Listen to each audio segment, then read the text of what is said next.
that word, It's gonna be urge. I urge everybody to do this. You really chose the wrong word. Did you really say urge? Yeah.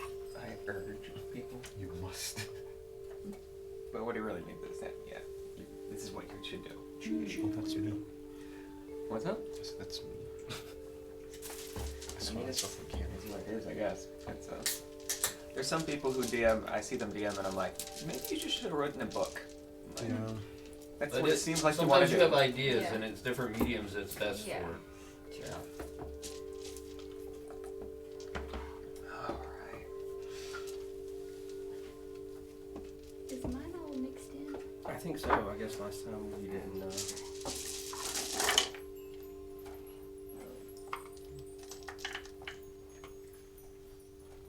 So, yeah, last night we ran a 5-hour one-shot. Whoa. That's intense. It wasn't. it Couldn't do just that. kept going. Couldn't do that. It was very Games? fun. It Was it didn't seem like D&D? 5 hours. Was it D&D? Yeah, it was D&D. It was the same world as this because it's easier for me and then it gives me more things I can work with. Yeah. But it was a level 10. Half the people who came made their own characters. And it was, yeah. I hope I had the time to do a one shot at some point. I never had the time though. Yeah, that's the thing, right? Finding time. I mean, this is the first one shot I've ever. That was the first one shot I ever ran outside of our group here at my house, anyway. What about the ones at the library? Well, the ones at the library, that's part of my job. It's work. Well, no, it's actually really fun. Okay. It's great. I love having that as my job. Oh. I think it'd be neat to do like a battle royale one shot. Where everybody tries to make the most OP character they can. Just like maxed out No, 20. no, yes. Like- And any magic items? Everybody's Because you're gonna- limited anyhow by attunement and stuff like that. And then just see who can make the most overpowered thing and see who can win. Well, we did that at one of your one shots when the game hadn't arrived. We did. It was like a level 5. It was like level 5 or level 6. Yeah, or and something if like you that. had let me morph into what do you? I was, That's all your fault. he wouldn't let me do it. I was going to morph into a one of those my head hurts. Those creatures that start with a T. What are they called? A Tarask? Yeah, I remember you said you and that other woman were like. I wouldn't let you either. I was like, I'll win, and I'll teach them cooperation. Teach me teamwork. Let me do it. That's fun. The creature level might be a little too high for you to turn into, but It was a good idea, though. it was good. It's always a good idea to turn to a Tarask. We needed that shirt with a shirt with that quote on it. It's always a good idea to turn into a Tarask. Margaret, 2019. There you go. Except for if you turn into it, do you become it for a while? Like I know when you turn into like a T-Rex, you don't really have control over it, right? Depends on Depending how you're what you turned into use. it. Yeah. I was a druid shapeshifter in that one. It's like if you're using druid what's it called? Polymorph. No, not Wild polymorph. shape. Wild shape. Whoops. If you're using wild shape, you keep your mind and intelligence thing to do. With polymorph, you still have your mind, but your intelligence can drop. It's subtle differences like that. I just thought it'd be interesting. It'd be kind of like being a werewolf. Like when you come out of it, you're like, "What did I do?" Well, you destroyed a world. That's well, you ate the planet. Yeah. That's okay. So everybody leveled up? Yeah, did everybody level up? We're at Might 7 get- now? We might get cool stuff. Yeah, I think I might use it as soon as we start, honestly. I mean, we'll see. I got 4th level spells. Ooh. Yeah, me too. I got 1 to 4th level. Yeah. And hit points. Hit points. Oh, I forgot about hit points. So then our health is full again if we weren't at. Yeah, because we leveled, when you leveled, yeah. For some reason mine didn't do it. That's what we're going with anyway. I suddenly feel more capable and more healthy. And more healthy. Video game rules. Yeah. I found this little heart on the floor. It melted into my hand, and I feel way better now. I've seen a few Eat the videos like bottles. that one. people are fighting something in WoW, Yeah. and they're fighting it and they're killing it, but they're getting ganked. But they finish killing it, and they level up. And now they're max level and Like, everything, oh. or max health and everything. It's like, oh! Whoops. Oh, PvP servers. Alright, so when we last left off, having escaped the underground abandoned dark elf city of Runeshok and losing 2 of your members to a cave-in, who knows where they are, you had made your way through the Underdark for several hours, seeing different passages and things, but finding a pretty common road, although you did come across the bodies of the last few residents of Runeshok, the skeletons of outside the gates, going onto the road, seemingly taken down by some arcane force. And making your way through a ways, you finally came to the first real interesting branch off that you had seen, which was a tunnel that looked like it had cracked or been slightly carved off to the left, with a strange purplish glow coming from it.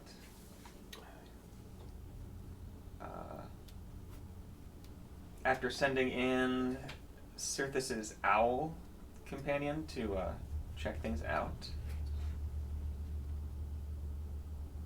you'd seen a pile of something in the midst of what looked like a huge geode, a 1/4 mile across, and being mostly spherical, nearly a 1/4 mile tall. The whole thing with this slight purplish, almost like black light glow to it. It doesn't exactly light things up, but it gives you a little bit of dim light to see in. And making your way to the very center, to where the owl had seen the outline of a pile, you come across a huge, taller than Crom, pile of gold, parts of it spilling out of kind of like almost a stone nest. And as you came to the realization of where you might be, you heard a whoosh of wings somewhere overhead. And that's where we're going to start. What do you want to do?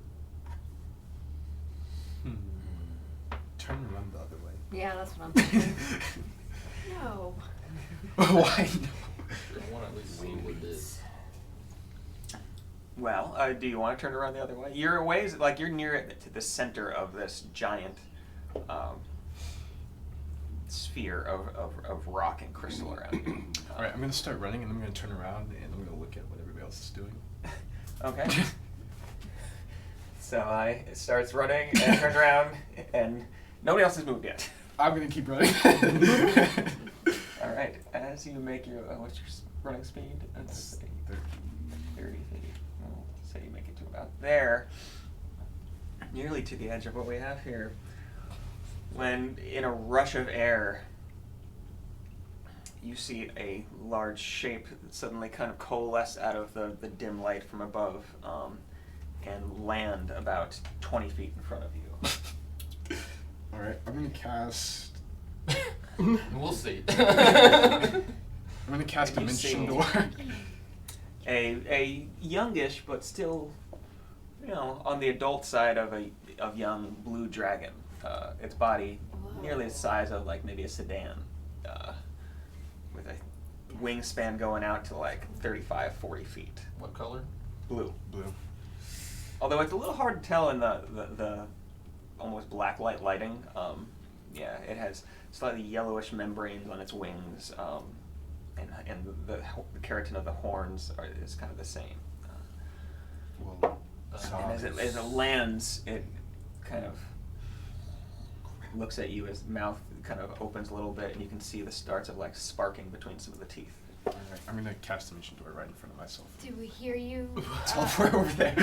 Do we hear You you did get to like use it yell or right away. anything? Do you let us know, or do we hear it or see it? I mean, you definitely hear it happen, and you hear the as it lands and the crunch in like the rock and gravel on the ground as its claws dig in.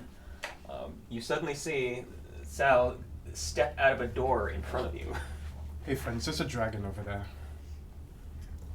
Is it a friendly dragon? The fuck if I know? Can I see it? You could see it if you turn around and look. Yeah. If I hear stuff from over there. Well, if you're not dead, it I would must be know super whether it friendly. was like typically not friendly Yeah. because of that thing that I read and all that stuff. You all have done some looking into dragons along the course of your trip. You've definitely read some, and you did have a good long look at that compendium of chromatic dragons. You know a little bit about blue dragons, the basics. They're not the largest of dragons, but they're not the smallest of dragons either. They're fairly intelligent. They tend to like to be somewhere on the outskirts of everything. They don't like to be around a lot of anything. Of course, that's true for a lot of dragons. Okay. But even more so than other dragons, they like desolate places. Which, being in the midst of the Underdark here, Except for the small group of urban dragons that really like to be. yes, except for middle- the middle the of city slicker everything. dragons. Yeah. Steel dragon. So this is presumably the dragon's gold. Safe bet. Yeah. Okay. as you are all kind of frozen in place, turning around and seeing this, you watch as it starts to stalk up slowly towards you. It's not actually flying anymore. It's like at this point its wings have kind of folded behind it, and it's like almost like a panther kind of smoothly moving towards you. Every time it takes a step, its foreclaws kind of crunching into the ground in front of it. And as you look, it starts talking to you. Okay. But Did anybody here speak Draconic? I I forgot. Oh, I do. You do. Nope. That's in Nope. Not yet. One of these days. I'll Alright. teach you one day. and If see I how it can, goes. Yes. I would like to activate my belt and poof my butt over here. Yeah, well, I mean, Behind we're not in combat. Nobody's attacked anything yet. Over here? Mm-hmm. All right. Taking cover. So This in is a, Spreading out. as you see Cirthus suddenly reach down and slap his belt buckle, there's a poof of pink smoke. Peace out. And another poof shows up over here. The other three of you see this dragon, and as its head swings around as you do this, kind of looking for you. It says, "Oh, please don't run. I've been lonely for a while down here. I promise not to eat more than," as it kind of looks around, 40% of you. I could use the company." Well, I hate to tell you, but that's not very comforting. So we're gonna keep running, okay? If that's okay. Well, he said this in Draconic. Oh. Yes, only okay. those of you who can speak Draconic can And I saw. So the rest of us are still just Oh. petrified. It's like- I'll tell y'all that he just said he's going to eat 40% of us, and then leave the rest of us alive because he's lonely. Crom is counting on her fingers, trying to figure out what's 40%. I'm trying to figure out if we can't get him a puppy. Like 40% of each of us. As you're counting, he leaps into the air, bounding kind of and gliding suddenly over to the side, and as he's almost like circling you as he comes down, just eyeing you. Okay. Please tell me, it's been so long since I had any news of the outside. And if I can, I will just move my ass around here. Okay. That's my crystal. Watch that crystal amplify Like electricity. All right. He's asking for news of the outside. Right, so, Tell him. hey, yeah, Can you roll it. speak common, please? Can you ask him if he speaks common? Can My dragons friends would like to know if you speak common. He cocks his head and starts to speak in common. It's slightly archaic common. Yes, pray tell, can you, he's haltingly at first, can you tell of the outside world? I've been down here for decades now. slim pickings in Underdark. There's lots of things to kill up there. You should totally go up there. Not Well, be here right now. You should totally go up there. 'Twas dangerous the last Nope, time it's I was not. there. Not anymore. It's The dragons conclave rule everything. was Okay. ruling, and most of us smaller dragons had to make ourselves scarce. Okay. Well, we do have news for you, but we need to address this 40% of us Yeah, eating thing. can Yeah, we just that's- put a hold on the, maybe Yeah. the eating us just for now? Like, can we just table that discussion? I ate earlier this week, but I won't eat any of you for now. Yep. I was waiting for it to Okay, come okay. down to like 50%. Like haggling. Are we haggling? I don't think you should eat any of us. Now, at he said he any wouldn't eat point. more than 40%. Crom asked if it was By 40% of each of us? Yeah. Or... Just a little bit of all of you. He chuckles. All right. Can you argue that dragon laugh? Yeah, like, yeah, nude. Just, Funny. Wait, we should probably. Tell me, does the conclave still rule? Mhm. Talking of this, you would know that the conclave would refer to 20 years ago a group of 5 chromatic dragons, one of each color, who had attempted to take over most of the globe. They were one by one killed off by groups of adventurers or circumstance. Although they did burn most of them on, and which is why the city had to be rebuilt. If I may ask, what would you do if they don't rule anymore? Highly doubt that they don't, but hypothetically, Yeah, hypothetically, we're. Mm-hmm. if they did not, I would be free to continue my life above.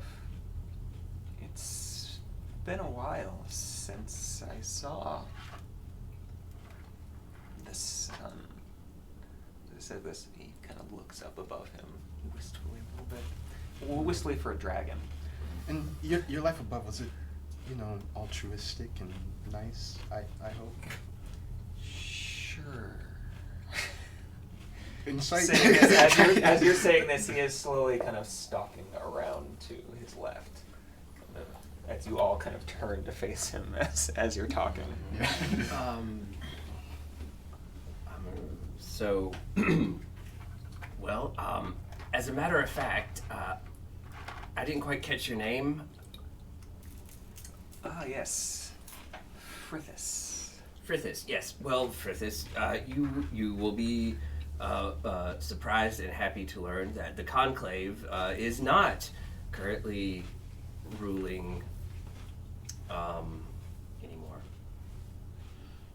Is that so? Yep. Interesting.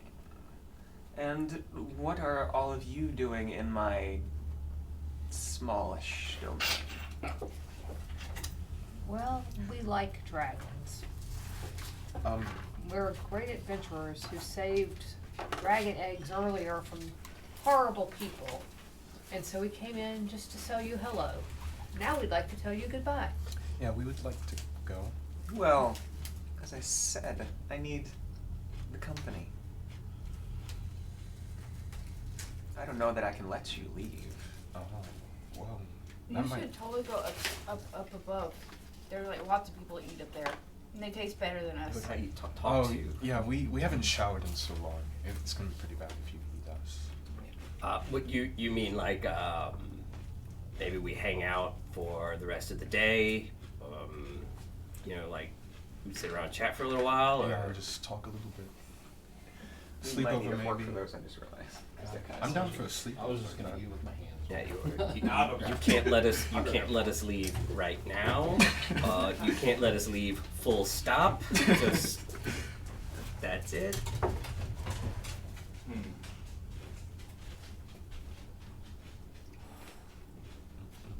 Well, I guess he wouldn't find my undead companion much company probably. I was like, we could leave him here. I was thinking I can Has it just make a sit horse there appear or for something? eternity? Yeah. I can make like an illusion appear or something and just keep it there. Head of horse. Thank you. All right. I have my joke. Anyway, maybe just some conversation for a while. You're right. I should go above. I have plans. But we're so bad at talking. Like, I'm struggling to find words right now. Maybe we could find somebody who you would find more entertaining.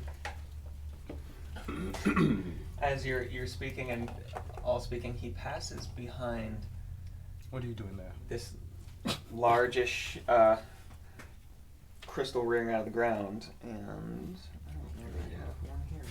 It does look like iridium. Collecting crystals. We've been playing a lot of Borderlands. Okay. Iridium. I haven't played Borderlands ever. They're in big shards like that. Big purple shards of iridium growing out of the ground. And they light them. And they have iridium. Does the third one have split screen co-op? It does. It does. Yes. They would have a riot on their hands if they If they didn't, yeah.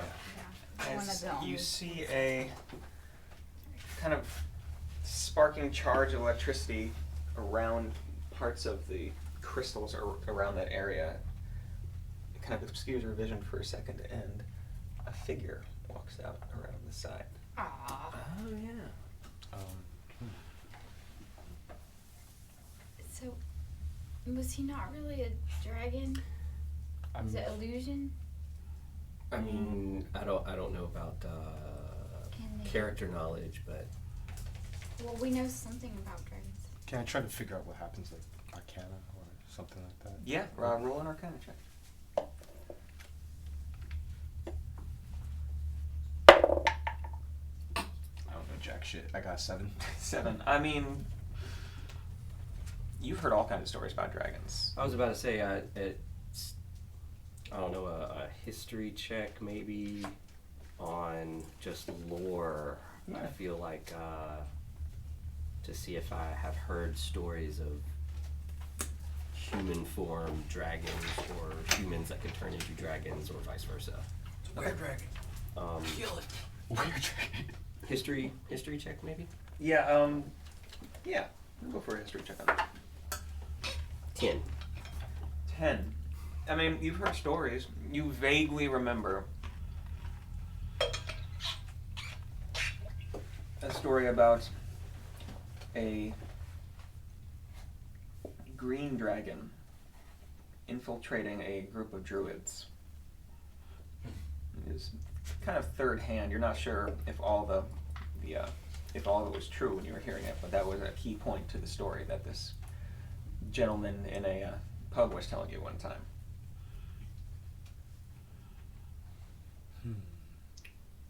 Okay. So, And as the figure walks out, you see. Let me tell you what you see. As it gets a little closer, where is notes? So many pages. There. All right.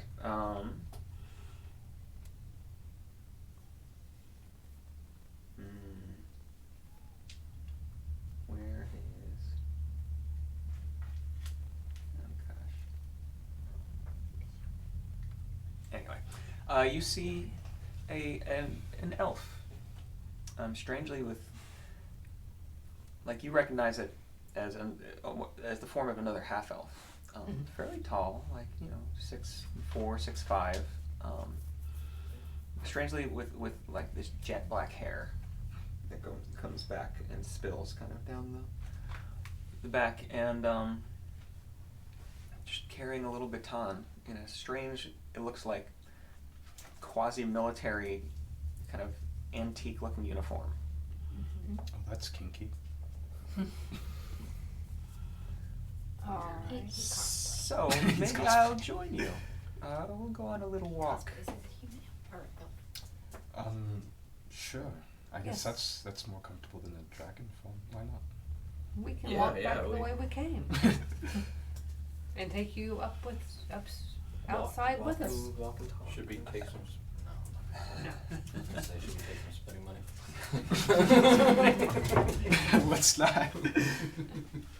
Stealing from the dragon in front of No. the dragon's not a great Yeah, idea. I mean, anybody have eyes I would on be like surface? inferring that It's he like- takes some spending money to spend with us. Do you want to say that? No. In any case, are you all agreeing to this So like individual he's- coming he's- with you? Yeah, yeah. Yeah. If he wants to, he's asking to come to walk with us. Then yeah, I'm cool with that. We'll walk. Okay. All right. As you Welcome as strangers. kind of all nod your heads vigorously, he walks over to the large pile, picks up what looks like. Sadie, what are you doing? He's just walking back and forth. What looks like a small rucksack, almost like and actually as he picks it up, like a skeletal hand falls out of like the strap of like he kind of shakes it off and puts down and scoops a couple armfuls of gold into it. And Nice. considering how much gold he puts into it, it must be pretty heavy, but he just throws it over his shoulder. And all right then, where are we going? Well, we were heading back to the surface. So, Yep. Specifically, though. good question. Ultimately, our destination was Going to do something for I don't remember the name of the Place. place. Were we doing the southern thing first, or it was all in the same place? They were wasn't it? all in the same place. Yeah.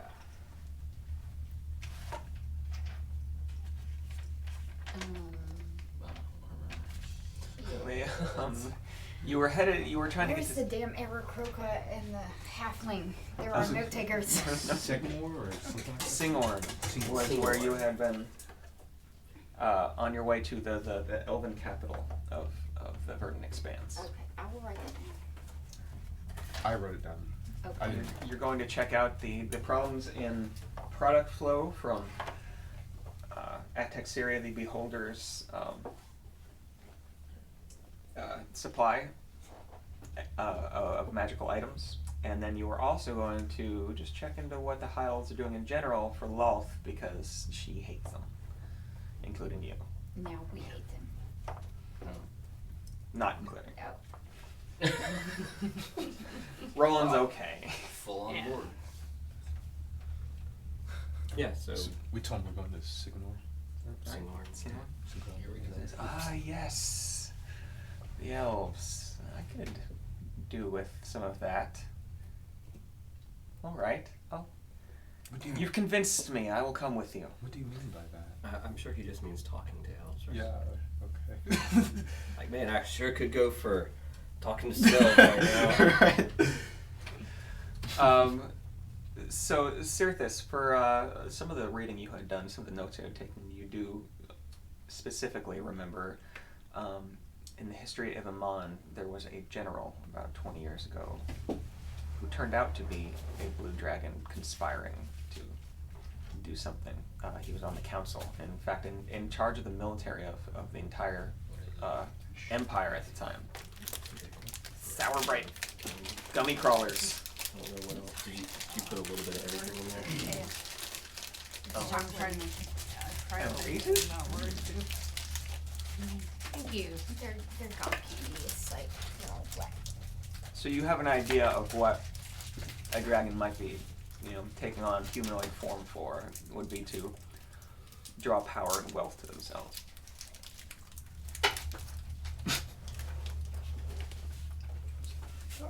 Tragic. Truly. So now you get- Yeah, it's fine. I don't know. Work spice. The worst that's on this floor is dust, pretty much. I guess I am gonna ask this. If amongst his possessions, does he have any books of arcane spells that we could tag along, Alright. that I could maybe He leaf through? gives you the same strangely familiar now cock of his head, same way that he did in dragon form. It says, "I'm not much of a reader.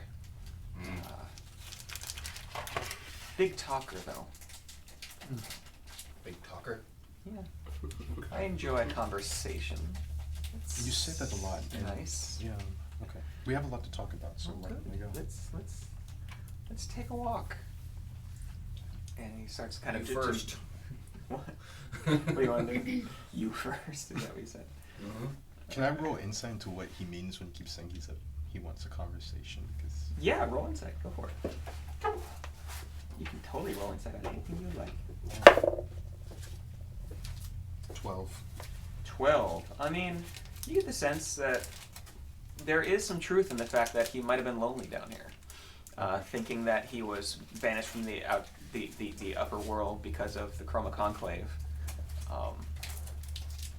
You know, and just the only things he might have had down here to talk to might have been dark elves, the occasional deep gnome, a traveler along the road that he happens to catch and not kill directly. Okay. Yeah, he does have a pretty okay size horde for a dragon. Although, really, the room is probably his. You imagine might be his greatest treasure, being a giant geode of glowing crystal that is reactive to electricity. Cool. So, Let's go this way. and I guess while we're walking, I'll ask him, so why did the Conclave banish you? Hey, we're dragons. We don't play nice with each other. Or anybody else, most of the time, for that matter.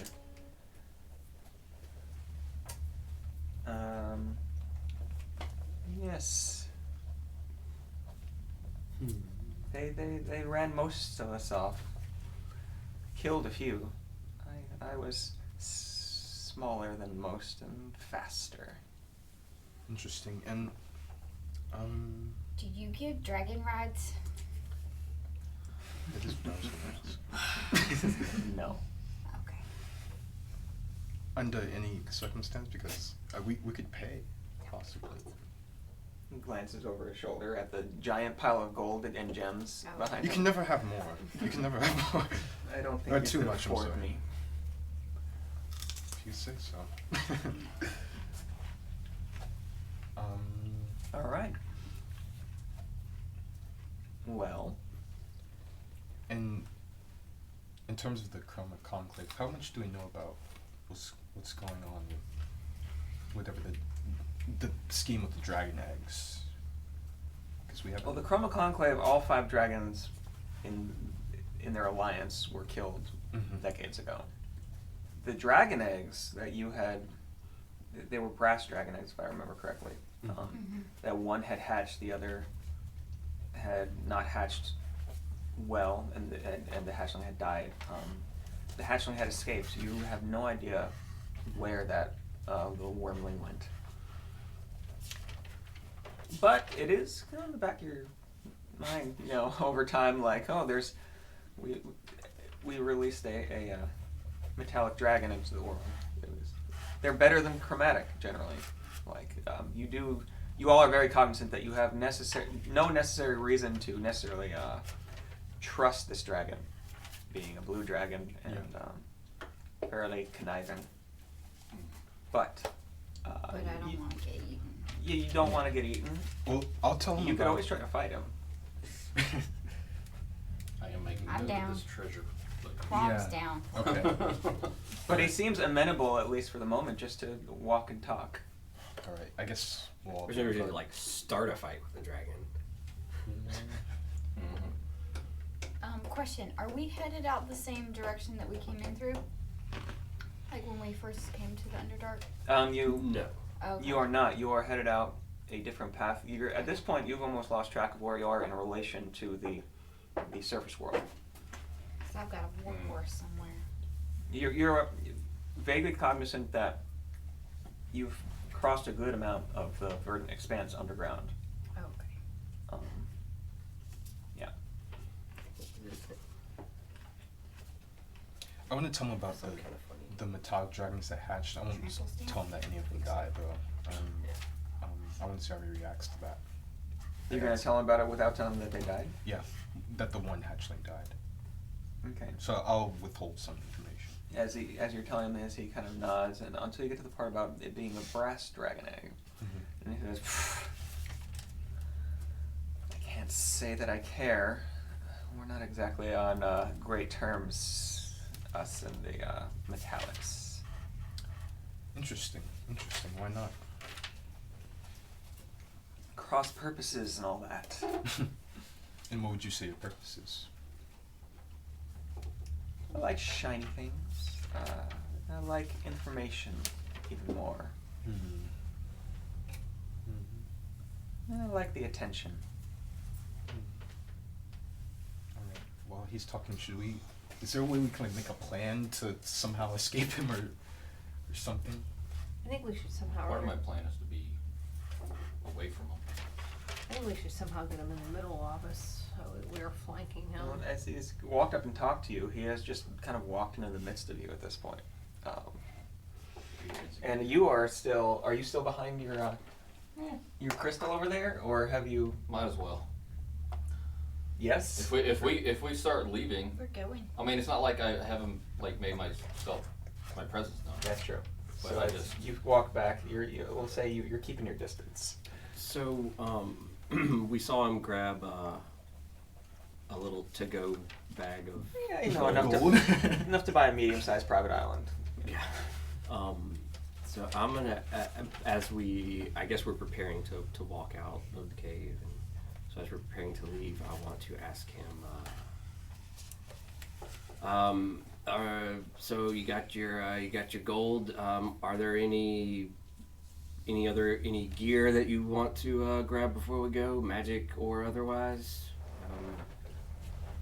Armor, weapons, trinkets of any type. I have what I need. Fair enough. All right, let's go. What kind? No. What kind of breath do you have? You're asking? Yep. All right. Con's excited. Okay. Yeah. Okay. He takes a look at you, kind of with a slightly bemused look on his face, and he goes like this. I don't know. Tell me. And blows. It smells slightly like rotting meat. Oh, that's not exciting at all. What do you think? It smells like poop. Fair enough. Do you want a mint? I have mints. And I'll I go like this. This is my. Oh. You win. Word. All right. So is he leading us out of here? Adventure Yeah, as time. he's just kind of walks through the midst of you, just kind of stepping around and starts walking back the way you would come in. Right. Doo, doo, He's doo, totally doo. not concerned with us. Doo, doo, doo. He doesn't care. It's our marching song. Good marching song. All right. Leading the way back out. Are you following him? I'll stay right behind him, slightly to his right. Okay. Yeah, we'll stay kind of close. I'm gonna ask Chomp in Gnomish, so hopefully he doesn't understand. What should we tell him, or what should we do? Should we make like a plan to fuck him up? I respond in Gnomish with, I don't want to, I mean, I guess the only benefit there would be we would get, like, the jump on him, get a surprise, but other than that, I don't necessarily see a reason or want to just, like, start a fight with him unless he poses an explicit threat. Okay. Noted. So, I guess, does everybody just want to go ahead and go with him? Yeah. Yeah. Alright. I think trying to fight him in his own area would be a bad idea. Yeah. As you've kind of hung back a little bit to talk about this from him, he kind of turned out and says, well, are you coming? Come on. I turn around to Surthis and say, Surthis, you didn't, and I look back at the pile of treasure and stuff, and like, you don't have anything on you. Do you want to know? Do you have anything on as DM? Okay. I don't, but All right, just checking. I don't want to do anything to screw this up. All right. Going back through the kind of winding path that goes through the middle of this glowing purple geode. Yeah. at some point, not at the beginning, but as we're walking, we're getting on and we're just going along. I'm going to do surface thoughts, detect thoughts as we're walking. I'm assuming, I don't know, depends on if he knows, but I'm not diving deep, so I don't know why, if he would try to suppress what he's thinking about. Okay. That's just my take on it. Okay. Trying to read like the surface thoughts, you know, that first level of it. Is he like super hungry? Is, You Man, I could go for an elf right now. you get the idea that his mind is going a mile a minute in like kind of an excited. You get this just vague sense of excitement, like, but also that there's connections being like constantly made. It's kind of an odd alien mind compared to some of the others that you've kind of read. It's definitely more going on than the average human or elf or other race you've come across. But yeah, generally excitement. Not exactly hungry, except that there's that ever-present kind of feeling of greed, as you would kind of expect in a dragon, just kind of underlying, like, the rest of the emotion is kind of, and thought is kind of, just kind of gliding over that. I wonder if he would, when something like that, would you like see images, like them imagining, like Yeah, something you they might get saw, or you might get images, you might get flashes of, like, you know, daydreams or something like that, just off the surface, you know, just kind of flitting by, like like like our this- corpses. So we hear. So no, I not don't your, know how but that would- like himself on a throne with like a crystal Much crown, greater you know, than things like that. People fawning over him and bowing to him, things like that. Yeah, Okay. like he has some ambition. Is a sense you can get. All right. And then as we continue, I'm going to relay whatever information I've got from that and from my talking about what you were telling me earlier about the you know, trying to take positions of power, Mhm. pretending all that stuff. So I'm going to relay that to everybody Okay. with my mind weirdness. Your mind. That's right. You have the mind weirdness. That's what I'm trying to do. It is How useful mind weird. it is a great a spell. Mm. Mind weirdness. I'm gonna make that spell. Mind weirdness. Okay, so he lets you all know. You also, as you're walking out, realize that you recognized you thought you had vaguely recognized his name when he had said it, Frithis. And you remember that was one of the names of a dragon on the quickly scrawled list in the beginning I was of going to the look book. at that, but I have it stuck in Yeah. my book, and I left that in my bag, which is out in the car. Yeah, so. but it is in the book. It's on there, okay. It was described as a dragon of about 120 years at the time of the book's writing. Location was somewhere on the southern coast of the continent. Does that sound about right where we're at? Or You're quite a bit north. You're only about halfway, a little more than halfway, a little south of halfway down the continent. so relocated. Yeah, it sounds like, you know, because of the Chroma Conclave, he had hidden and found his way here. But, so, heading out, you make your way back through, out the kind of, the tunnel that has been kind of carved out. That's the word I'm looking for. Back into the main road of a tunnel that goes through the Underdark here from the city. And as you all kind of file out back onto the main road, he kind of stops and lets you all pass and says, please stand back. As he does, he holds out his hands and seems to concentrate for a second, and you see the stone of this side tunnel start to move, like in jerks, and starts and stops and gets smaller and smaller and smaller until it, with a crack, It's just a blank, regular stone wall. If I may ask, why was that open before? Did you expect us to come? You can't get a fly without a little honey. Okay. Or If I'm not going to be Fly's here, not I'm good not for going to honey. let just anyone walk through.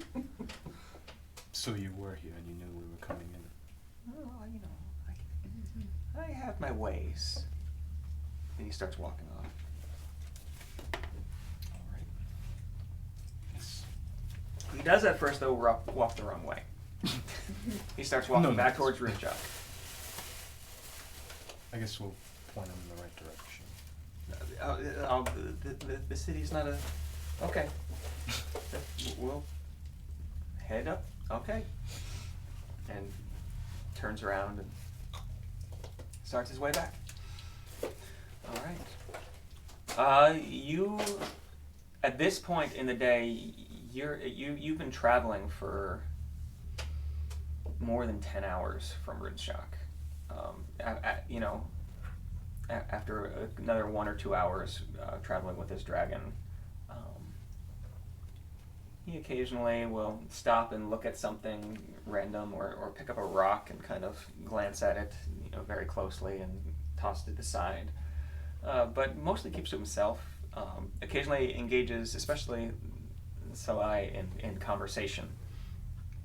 I just ask him generally for news about what's going on. He seems very interested in the hobgoblin incursions and the things that seem to be happening between the Strife Emperor and the Republic of Taldore. I guess I'll.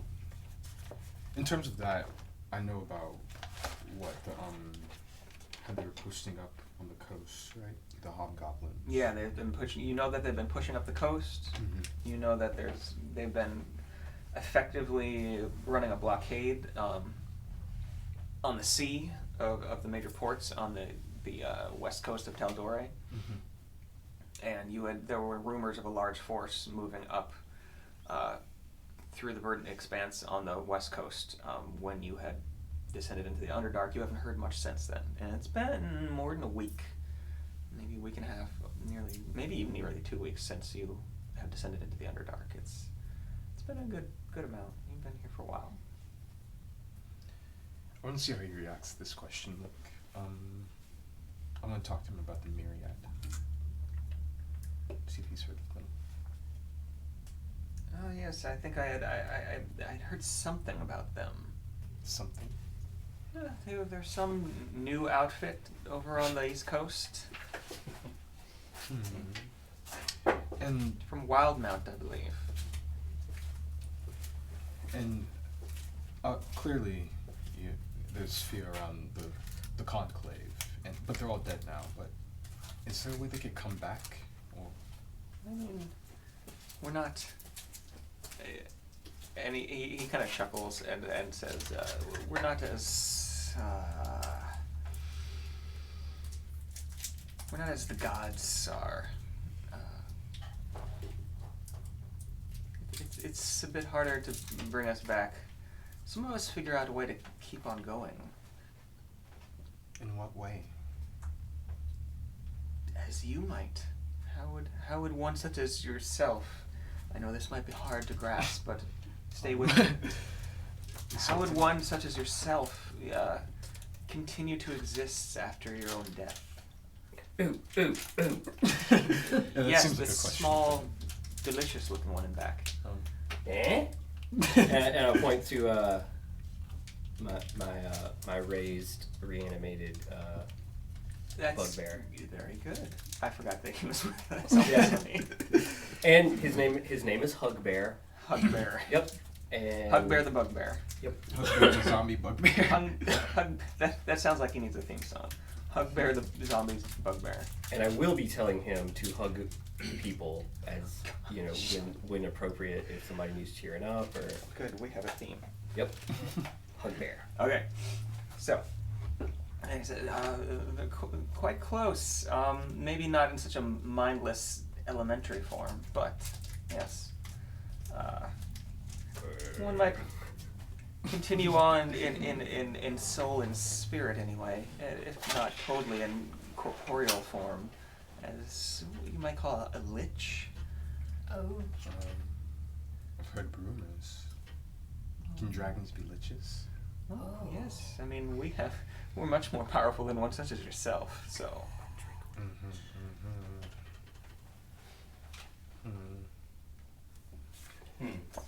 How far are we from the city now? The city? From Runeshuk? No, Sigmund. From Singhorn. I mean, you're not sure. You're still in the Underdark. You're not even sure how long you might have to travel along this road before you're out.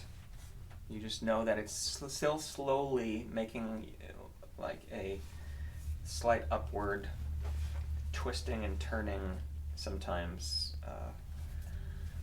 path.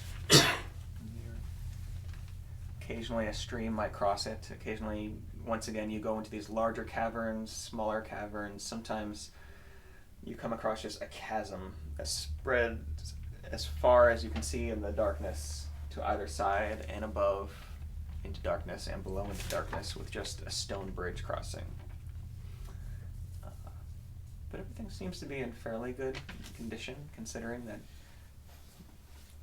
there's, other than maybe some of the wild denizens of the Underdark, not a lot uses these roads.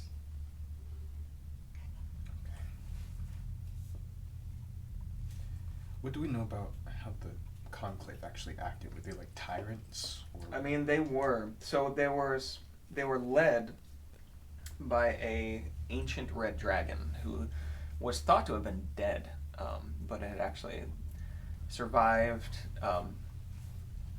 found more power in the elemental plane of fire and managed to cross back over, making a deal with a green and a blue dragon, and then eventually found also a black and a white dragon to ally with, and they were responsible. The white dragon was responsible for the fall of Draconia, the last of the floating cities, and the home of most of the dragonborn in the world.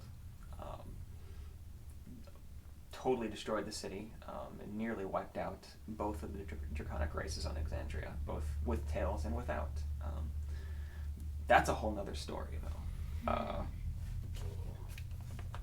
But they were one by one hunted down or found out, and in the end, the last, let's see, Thordak, the ancient red dragon, was finally destroyed.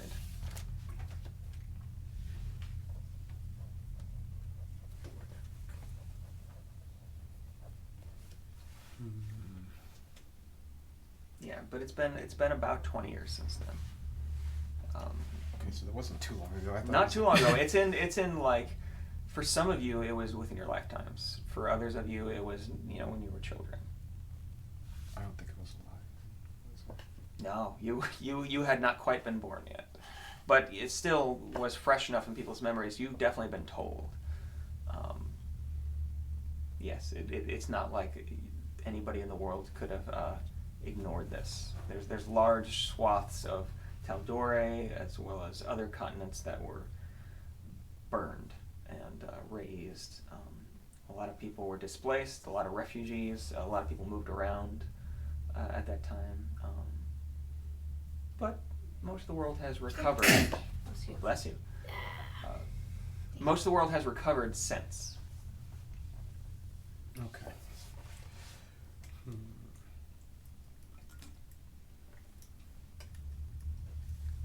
So can we just be on the fast track to get to the city, or? Yeah, if you'd like, unless you want to have some more conversations with the dragon or each other. Isn't he coming with us? He is coming with you. He's just walking along with you. Sometimes a ways in front. Sometimes he falls behind. Sometimes he stays with the group and converses. But I'm thinking if we've been walking 10 or 12 hours, we should probably take a rest before we hit a level of exhaustion. yeah, you have been walking for a while. So. Setting up for the night, or what are you've lost track of what is night at this point. But setting up for a rest, a good long rest. You set up the dome. Can you put him outside the dome also? Yeah, that's what I'm wondering too. He Make it kind of dome. looks at you. Okay. and say, I think you can keep them out, can't you? And as he gestures, well, you can, Yeah. but also as you tell him that he's not necessarily welcome in the dome, he gives you a nod and gestures, and as he gestures, a door kind of glowing at the edges appears, and he walks into it, and just kind of, you can see a bed chamber inside. Cool. It does stay open. Pay attention. You'll learn that one. Yeah, it's a new trick. You hear in the distance from inside this room like a peacock's call, like it's His there's something going on. his rope trick is real fancy. Mine just opens up. I can open a tiny little pocket, but it's not decked out like that. That's great. It's good to know what's possible. So yeah, I guess are we just stopping somewhere in a cavern? Yeah, you can. Like, I mean, there's no real It's better spot or worse spot. It's all just kind of Underdark. it's fairly underdarky. Just see for the last couple hours of travel. Just if somebody wants to roll for a perception check, just to keep a lookout. I'll keep looking at.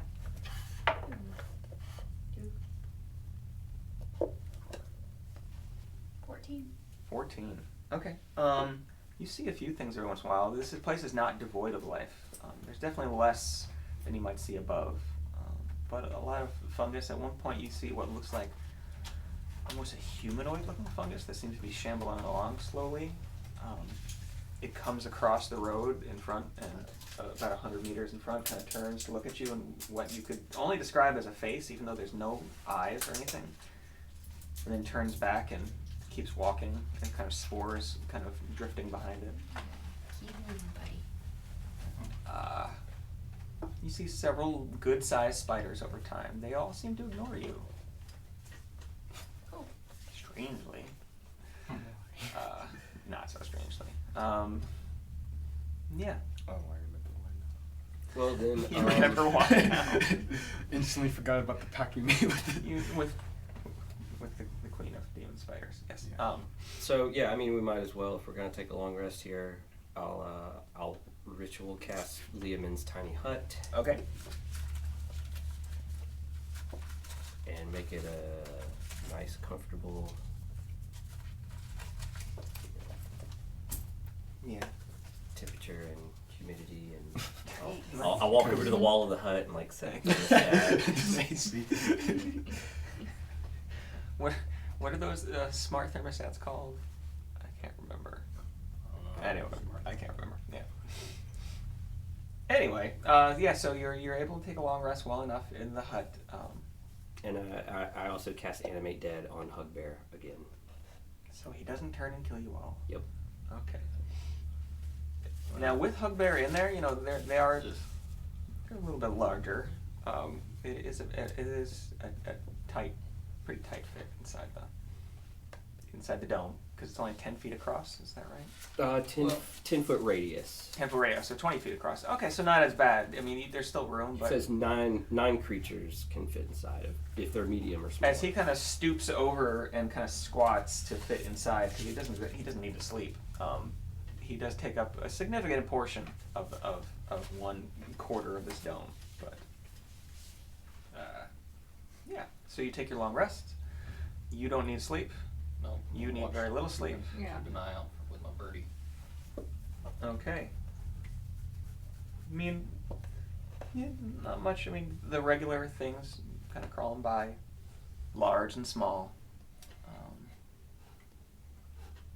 Pulsating, glowing fungi and things like that around. But the night passes generally uneventfully. You wake up in the morning, you continue on. Let me see how many days it takes you through here. Okay. So another day goes by fairly uneventfully. Please, somebody roll another perception check to keep a watch out as you're going. You want to do it today? Yes, please.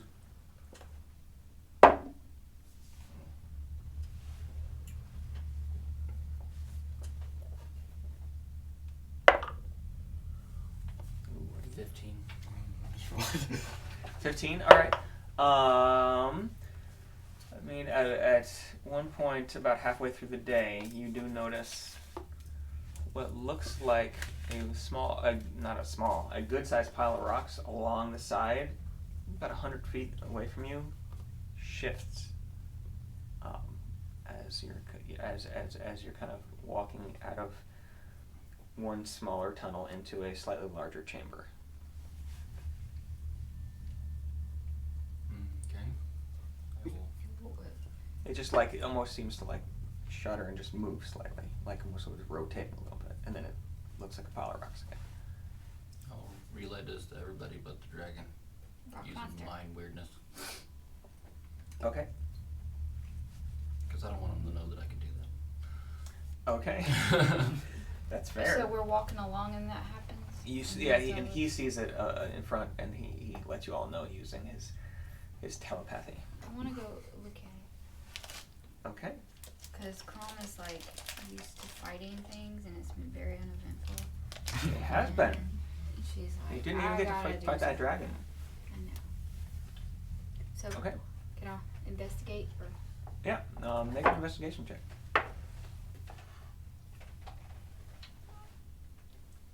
So 9. 9. What's going on with this rock thing? So, as you get up closer to it and kind of bend down to look at it, it looks like a rock. Until it suddenly, part of it opens in 4 parts and goes for your face. Whoa. I've Did you get what discovered you something. I'm not even going to get it there. We're going to do this in Theater of the Mind. So let me see. Because this is in my notes.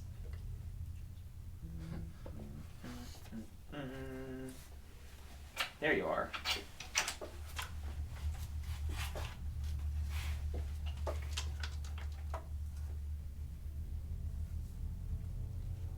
Okay. So, first I'm gonna roll for attack. This is 4. So as it lunges for you, you're able to jump back, and it doesn't actually. Let me see, because that was surprise attack. No, it does not. You're able to react in time. And what you see is something that looks like a good size, like bigger than you are, like, 'cause it was a good sized pile of rock that had kind of spread out, and as it starts to move, you realize it almost looks like a worm or a snake with a 4-part jaw on the front. And as it rears up and tries to hit you, you kind of fall back and like scramble backwards. It's that one Pokemon. Could everybody? Well, actually, let's see how quick we'll go for this first round without rolling for initiative. But Crom, you go first. Yeah, Vindicator. Okay.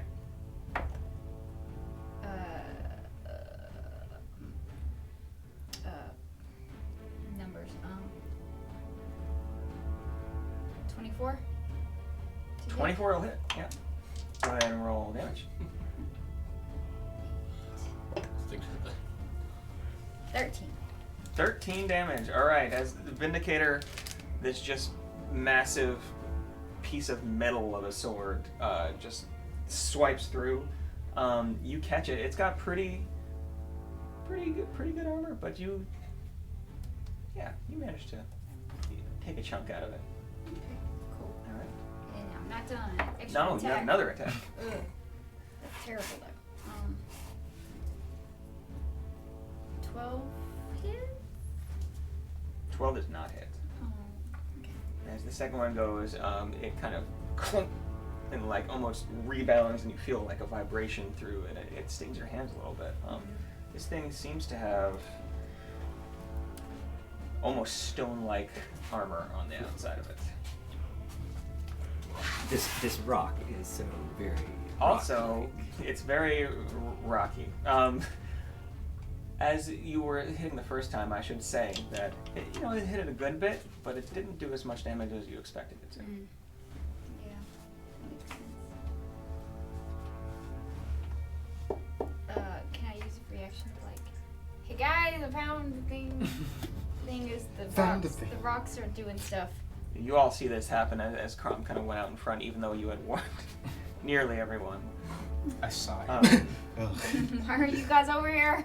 And as you see this, Frithis just kind of leans up against the cavern wall at one side, and just kind of folds his arms and starts watching. I ask him, what cool magic can you do against something? We'd love to see. Oh, many things, I'm sure. Show us. He continues to fold his hands. Darn. I mean, you gotta try, right? Yeah. All right. What to do? At this point, who would like to do something? I'm trying to I'm not gonna go for initiative here. Whoever's got an idea. My idea So- is to attack it. So there's a rock monster. There's one of them. Yeah, there's We one. can It's see- pretty good size as it rears up, and after the strike, you can see that when it rears up, it is. How big is this thing? Yeah, it's actually, as it rears up, it is taller than Grom, even with part of its body on the floor. As it comes out of the pile, kind of, and unfurls. It's like, it looks in some ways similar to the huge Chthonian worm that you had fought underground, but just kind of smaller versions, like thinner, and doesn't seem to be telepathically speaking to you. Okay.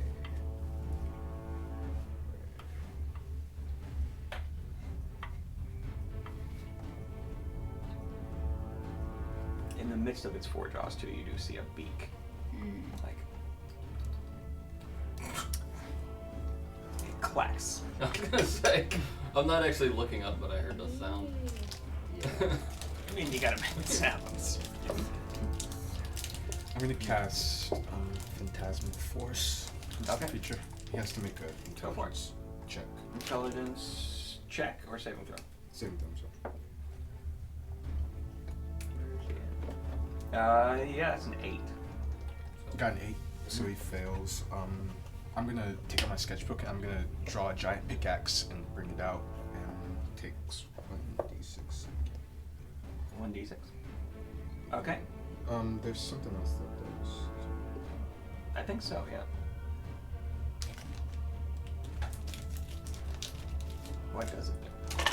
The pickaxe is just gonna come and like keep striking the creature. Yeah. As the pickaxe strikes the creature, 5 damage this or time. it sees this pickaxe striking it. Yeah. Yeah. I'm gonna just try to get to run away. It kind of rears back a little bit, and what is?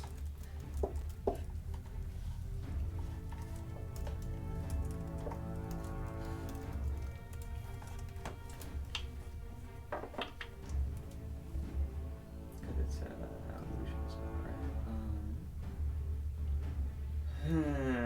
It can include sound, temperature, stimuli. 10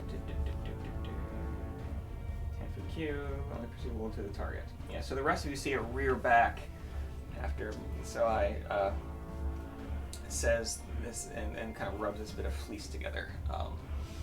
In his hands, he says these strange words, and you see it suddenly kind of rear back as if it's kind of trying to swerve around. As it seems to think something's attacking it.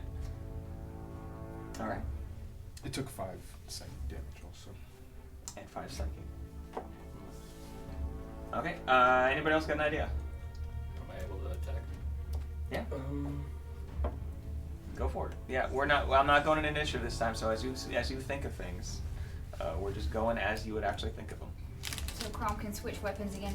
Like, If you'd switch like. weapons? Okay, Yeah. yes. I'm gonna, well, hit Basher. Because I didn't like that last thing that happened. Okay. Natural 20. Yeah. And what's this for? Eldritch Blast. Eldritch Blast. 2. Is that the first one? Yeah. Okay. Go for it. 8 and 9. Almost max. 9. That's pretty good. 8 and 9. Yeah. Well, the double crit, right? Yeah, that's right. Yeah, because you can either double 1 or you can roll 2. So that's fine. So that's 17. All right. As one bolt releases, this kind of sickly greenish yellow energy just sort of fires out of Sirthus's hand, and it hits it directly in the beak, and it rears back, and the force knocks it back. Go ahead and do the second one. I always miss with one of them. Ooh, 18 plus. That'll hit. So. Yeah. God. 9. 9. All right. And as the second one goes out, it kind of wings it in one of the side kind of appendages that comes off its head, almost like 4 jaws. And yeah, it's definitely like it thought it was getting the drop on you, and it's not getting the drop on anyone. Anybody else? I'm gonna cast levitate on it. Because that's what we do. What are the It's limitations of levitate? Specifically the size limitation. 500 pounds.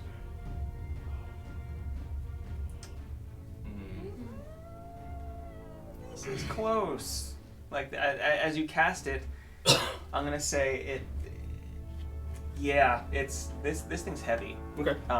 So as you cast it, you feel almost a strain through your body, physically, as the spell tries to catch and lift this thing, and then it dissipates. You're like,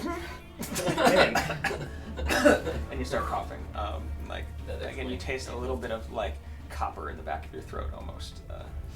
Well, that didn't work. Nope. Can I head basher it now? Yeah, go for it. Head basher. And after that, can the pickaxe take another swing at the creature? Well, it's maybe because it's gonna have a turn somewhere in there. That did not hit. That was the same one that I got last time. So I'm gonna do an extra attack. Okay, that one hits 17 Okay. plus 8. So I've got head Go for basher it. now. 7 damage plus 11 with the bludgeoning weapon. 11. All right. As you come down one more time, you hit pretty hard, and once again, it doesn't seem to have as much effect as you thought it was. All right. At this point, the creature lunges back at you and makes 2 attacks. First off, unseen to you at first, its tail comes around. Oh. And tries to hit you in the side of the head. It is a 19 to hit. Mm-hmm. Okay. Alright, that is, you take 8 bludgeoning damage. Okay, and I'm not raging yet, so. Or not raging yet. And then as that happens,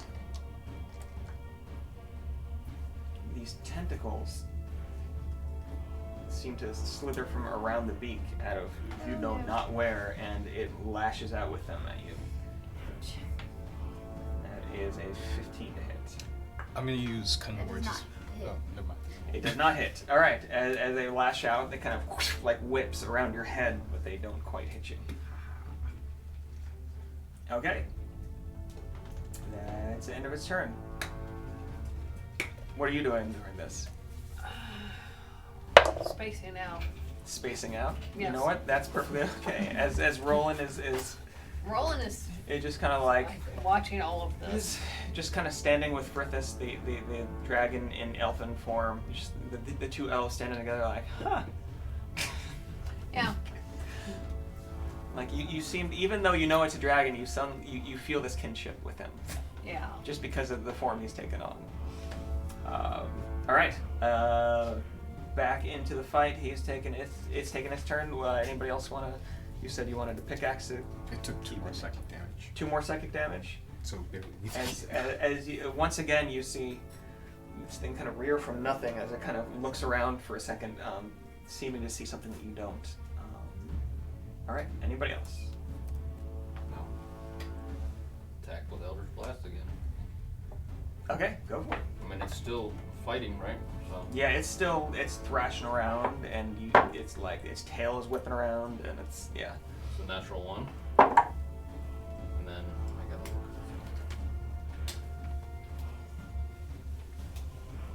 I'm switching that. natural 1. Was that with Eldritch Blast? Yeah. Uh-oh. And then 17. And then 17. So the first one, it like yellow sparks just fly to your hand the first time, and you're like, ah! And then you go for a second one. A little bit of smoke rising off, but the second one, 17 was it? Yeah. As the second one actually releases, as it's thrashing around where you thought it was going to be, isn't it? It's kind of unpredictable where it's thrashing, and it heads right past it. All right. Does it look beat up at all? It's like you've Some taken some pieces. pieces out of it, and as like you've in the places you've been able to hack actually into kind of the stony armor, you can see there's like that kind of green ooze coming out. And like it's been hit. It's still pretty vigorous though. Okay. Chroma's gonna use a bonus action and rage. Rage. Yes. All right. You are raging. Raging. And I've got the Vindicator back out.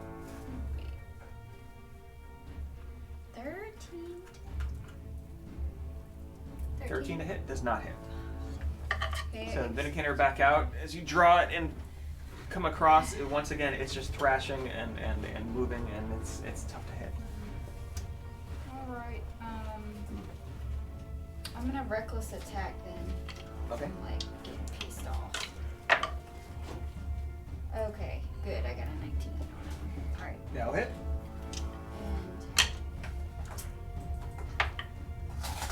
and I'm gonna re-roll that.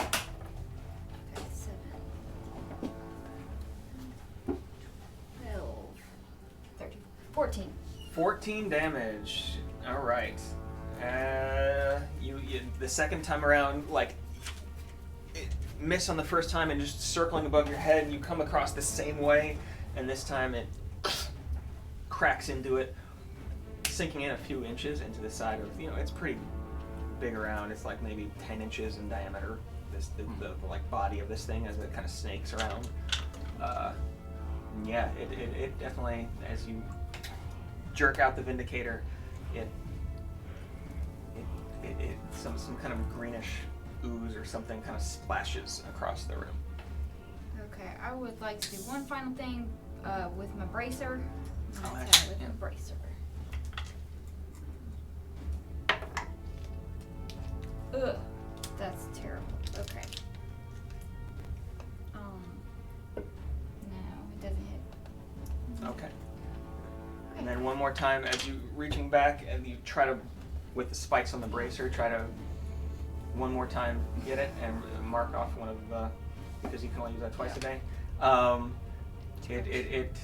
It's because you had just hit it and it's hurt, it once again rears back and you kind of just end up spiking nothing.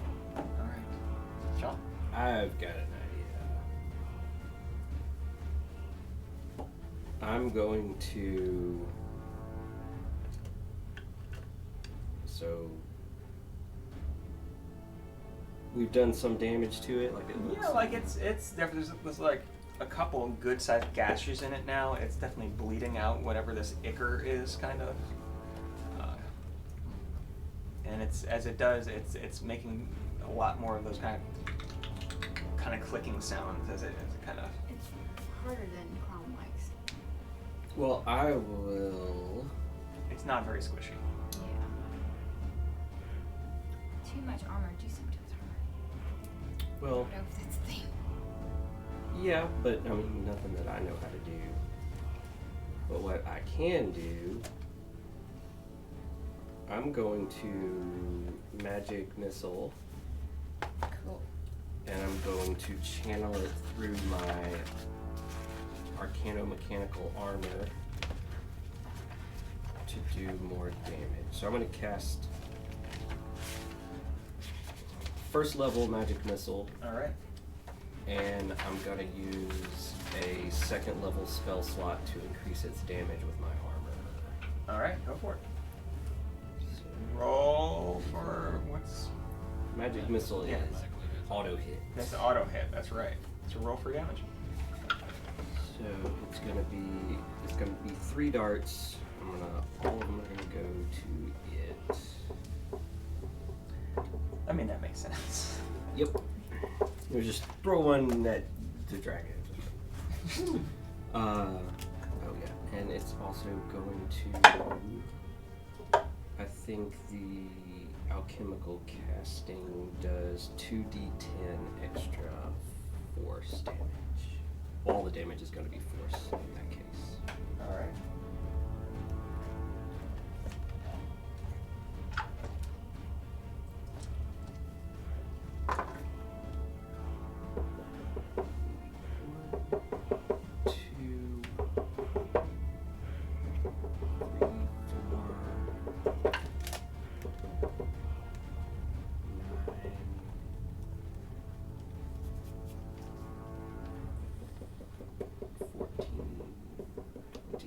Twenty force damage. 20 force damage. All right. As you all watch, and Chomp kind of Nice. comes back, like he's totally like anime charging, like and crackling energy, and releases these 3. Exactly. My armor kind of sparks up. You hear this kind of whining buzz suddenly ramp up, and within a couple seconds, he releases, and these 3 spinning balls of this blue-white energy lance out and hit it. It hits with all 3. That's impressive. Yeah. It's a good aim. Okay. And it looks at this point like as it rocks back from that, like you can see, like it's kind of like as it tries to become upright again and kind of rear up, it struggles a little bit and like seems to waver. It looks pretty rough. Okay, I'll get out my longbow and take a shot at it.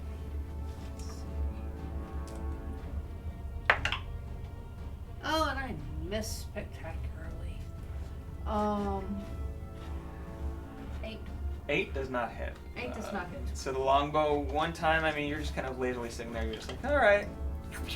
As it goes by, it just, I'm trying to get that killing blow in. whisks by on the side, just into the darkness of the cavern. Yeah. I'll Yeah. throw some cards at it. Oh yeah, you're gonna, okay. Cool. So card throw. I'll throw 2 cards.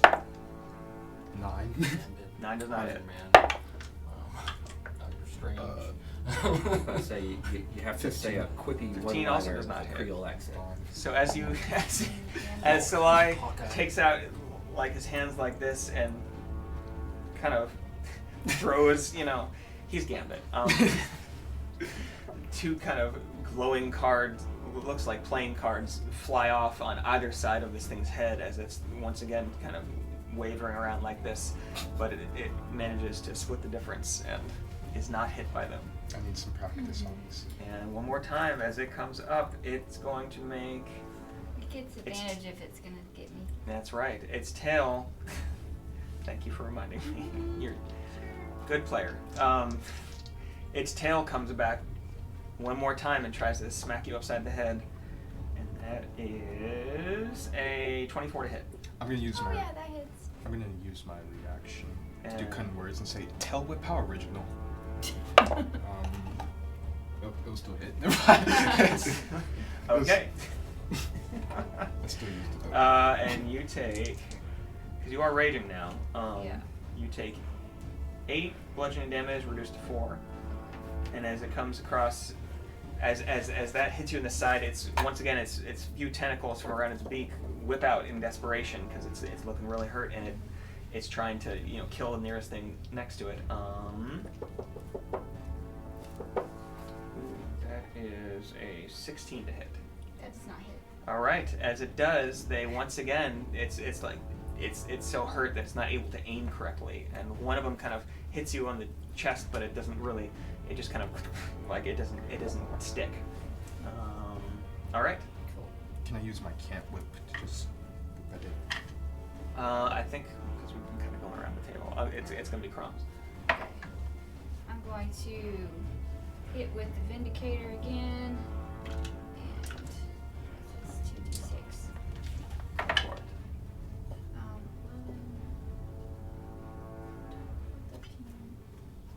11, 18. 18. It's with rage and everything. Yep. Okay. As you come down with the Vindicator one more time, crack!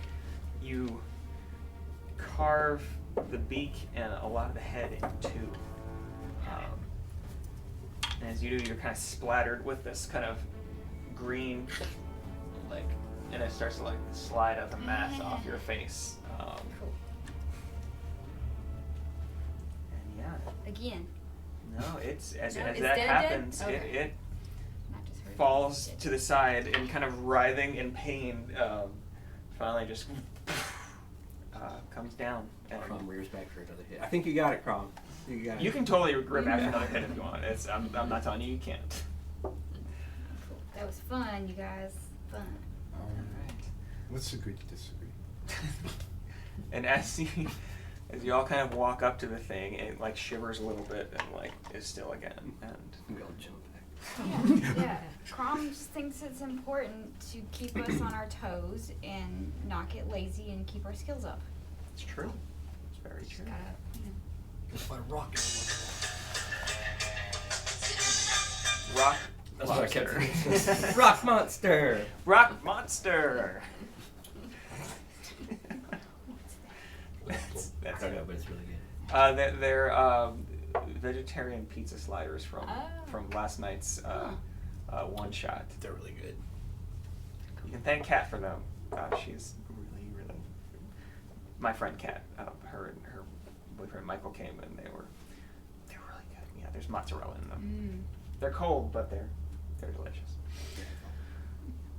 All right. As the adrenaline kind of comes down, once again, you remember. Oh, we're still walking through the Underdark. And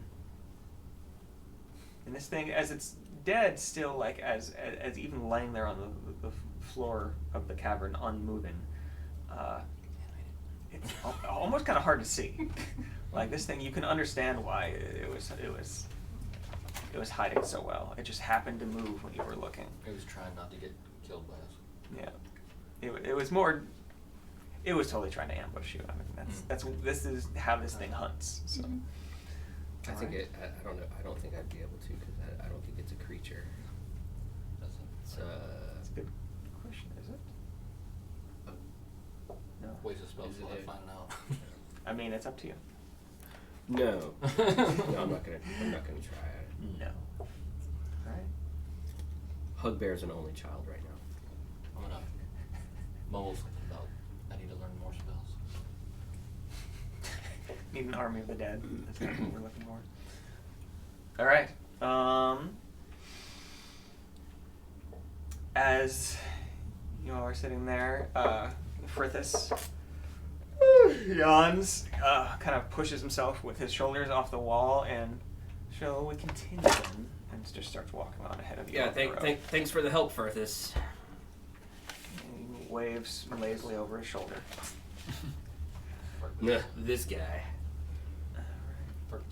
Continuing on. That was about halfway through the day. Continuing on the rest of the day, you do see at least one more of these things. This time you kind of keep your distance around it, knowing what it is, because you kind of know now what they're going to do. To it. I mean, there's still some, you're finding sticky patches of like green blood still like behind your ear and stuff after it kind of exploded on you.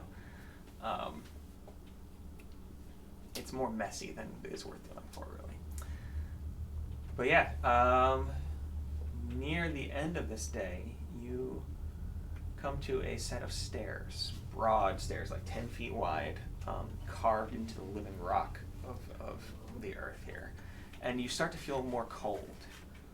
Like you can definitely feel movement of air. Almost. And you can smell. It almost smells like snow. Ooh. Crom likes that. Crom is It smells like the mountains that you grew up in, actually, Crom. Like, you get kind of excited. As well as, I almost forgot. Yeah. You did get a nice shot of adrenaline and happy fun time chemicals in your brain when you did kill that monster. although it seemed a little less than the last time you had been fighting, and as it wears off over the course of the rest of the day, you find yourself kind of dragging, like you're... Like a dragon? No, No. dragging. Like you feel yourself kind of, I could... Yeah. But then the smell, like this cold breeze that suddenly catches your nose, and you can smell the smell of snow and like very slightly of some type of evergreen tree. It boosts your spirits suddenly. Like you just bit At the into bottom of a this- peppermint patty. York peppermint. What would you do for a York peppermint? And you notice as you look up the course of these stairs, they're fairly steep going up, that there's a ways up, maybe a few 100 feet up these stairs. There's a lot of stairs here. Like a spot of actual light. Like it looks like almost daylight. Stairways. I'm gonna I run would like up. to run that Yeah. way. Yeah, Oh, we all. that sounds I think we hot. all just feel Okay. like just like Vitamin running D. up there, like oh. Okay. Making your way up the stairs, you come out. There's like some carved reliefs on this part. Like it's definitely, this was carved out. Some of the tunnels you've been walking through were natural, others were carved. This one is definitely carved out. It looks like some of the same spider motifs you had seen in Ruined Shock, probably carved by the same people. And it broadens near the top, and as you come up, you see iron doors, much like the ones, slightly smaller, but much like the ones you had seen in Ruined Shock when you were leaving the city. These are a little bit smaller, more about 12 feet tall. Both of them opened outwards. Oh, they're open. Oh, okay. They're open. You can see the light pouring in. It almost blinds you at first, and it takes a minute to, because you've grown accustomed in the last week and a half in the Underdark to nearly no light most of the time. And as you look over, you see you are fairly high in some mountain range.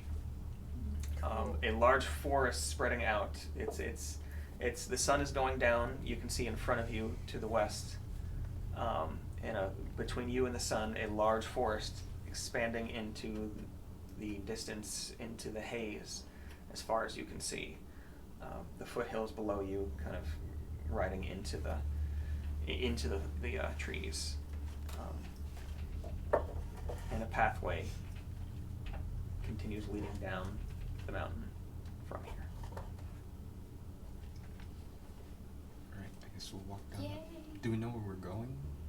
Do you need to take a rest do we and know get where we hit points are? back? You have No, at this I'm point. pretty good. Well, right now you wouldn't necessarily know Oh. where you are. You can get the idea that you are on the No, I'm good. probably on the eastern side of the Verdant Expanse, the opposite side that you started on. What part, you're not sure. Where exactly on that eastern side, because it does go for several hundred miles, north to south and east to west. So you could be very close to Singhorn. You could be still a few days travel, depending on Do where we you have came a out. map still? You No. do have a map. Let me find the map.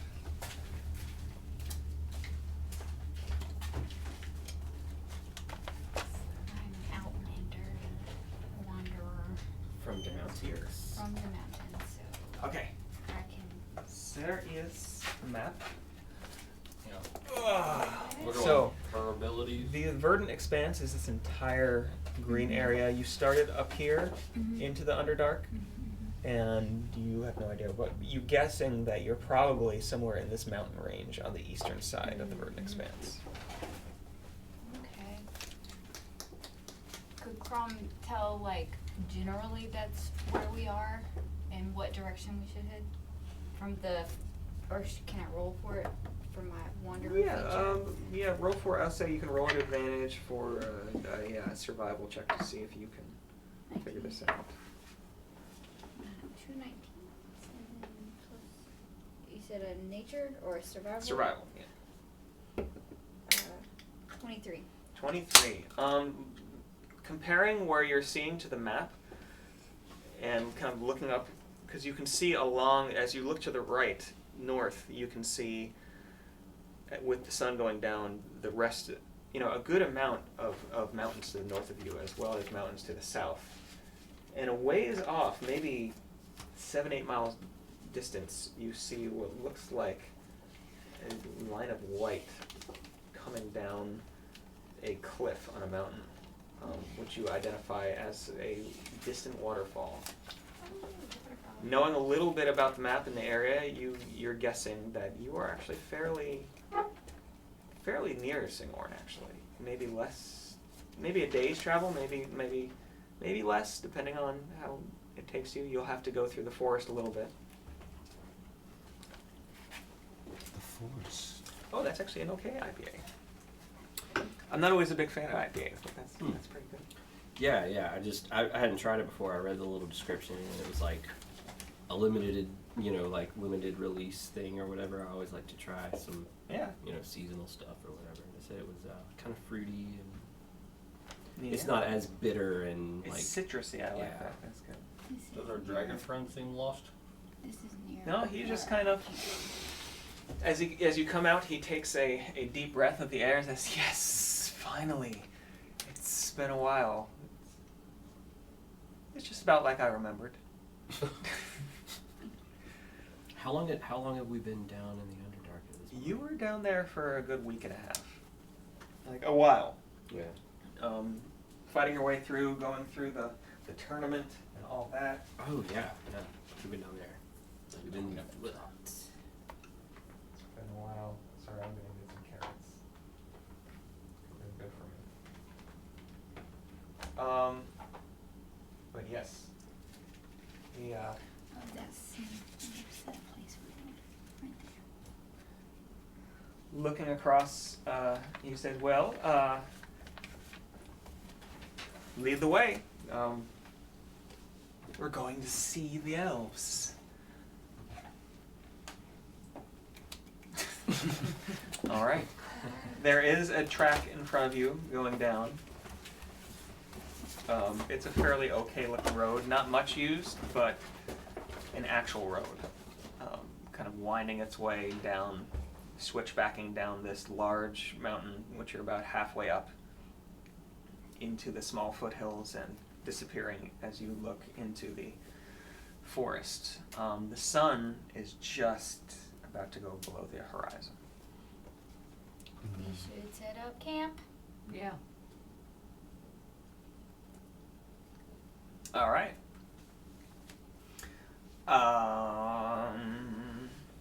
Okay, setting up camp like you usually do. In the hut. Yeah, because I imagine it's Cold. yeah. None of us really have cold weather. I mean, yeah. I don't have like furs and cold weather clothing in my inventory. So, Yeah. but Crom's just walking around like I have a nothing. loincloth on. Yeah, walking around in a loincloth, just totally comfortable. Crom is in her element right Yeah. now. Like, this is Crom territory.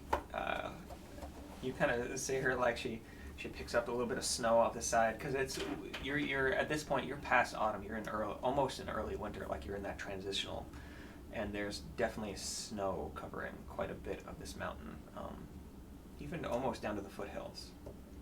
And she just picks up a handful and kind of washes herself with it.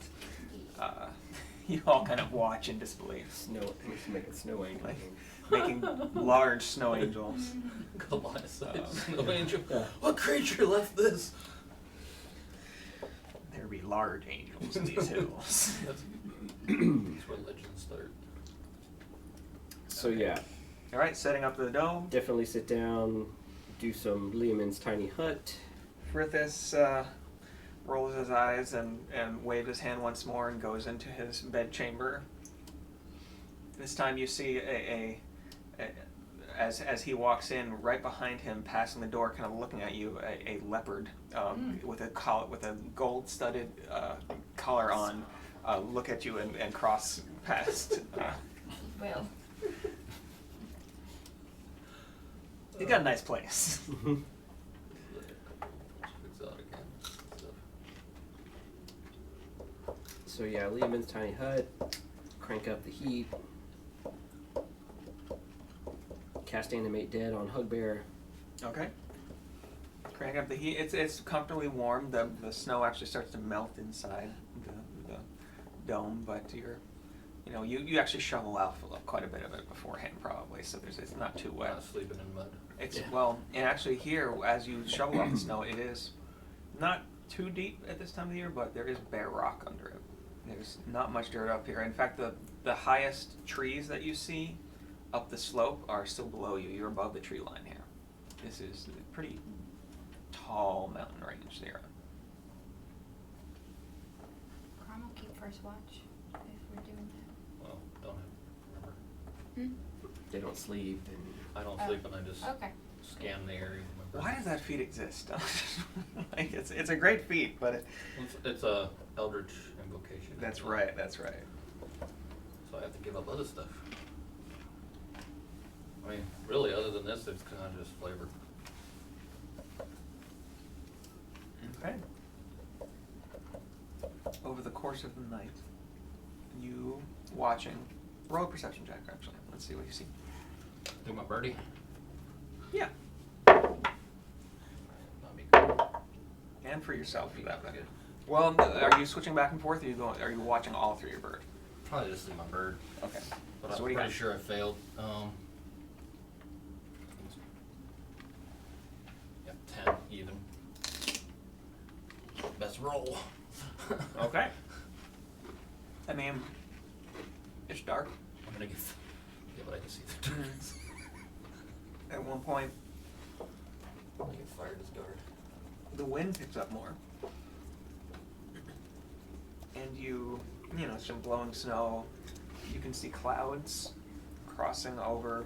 From this height, you can see clouds crossing over parts of the Verdant Expanse. A little bit of thunder and lightning happening very, very distantly as you see it strike in some places as a storm rolls across, kind of moving north and east, getting closer to you, but also passing you.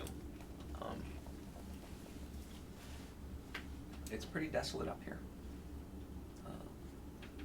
You don't see any really living things at this elevation at this time of night, for sure. All right. Getting a long rest, you regain any hit points you had lost, as well as your spell slots. And waking up in the morning, as it starts to become light, you being on the west side of this, the west side of this mountain range, it starts to become light well before you can actually see the sun. And as the dome vanishes from around you after 8 hours, it is bitingly cold. Probably below zero out. You're probably somewhere up around 11,000, 12,000 feet.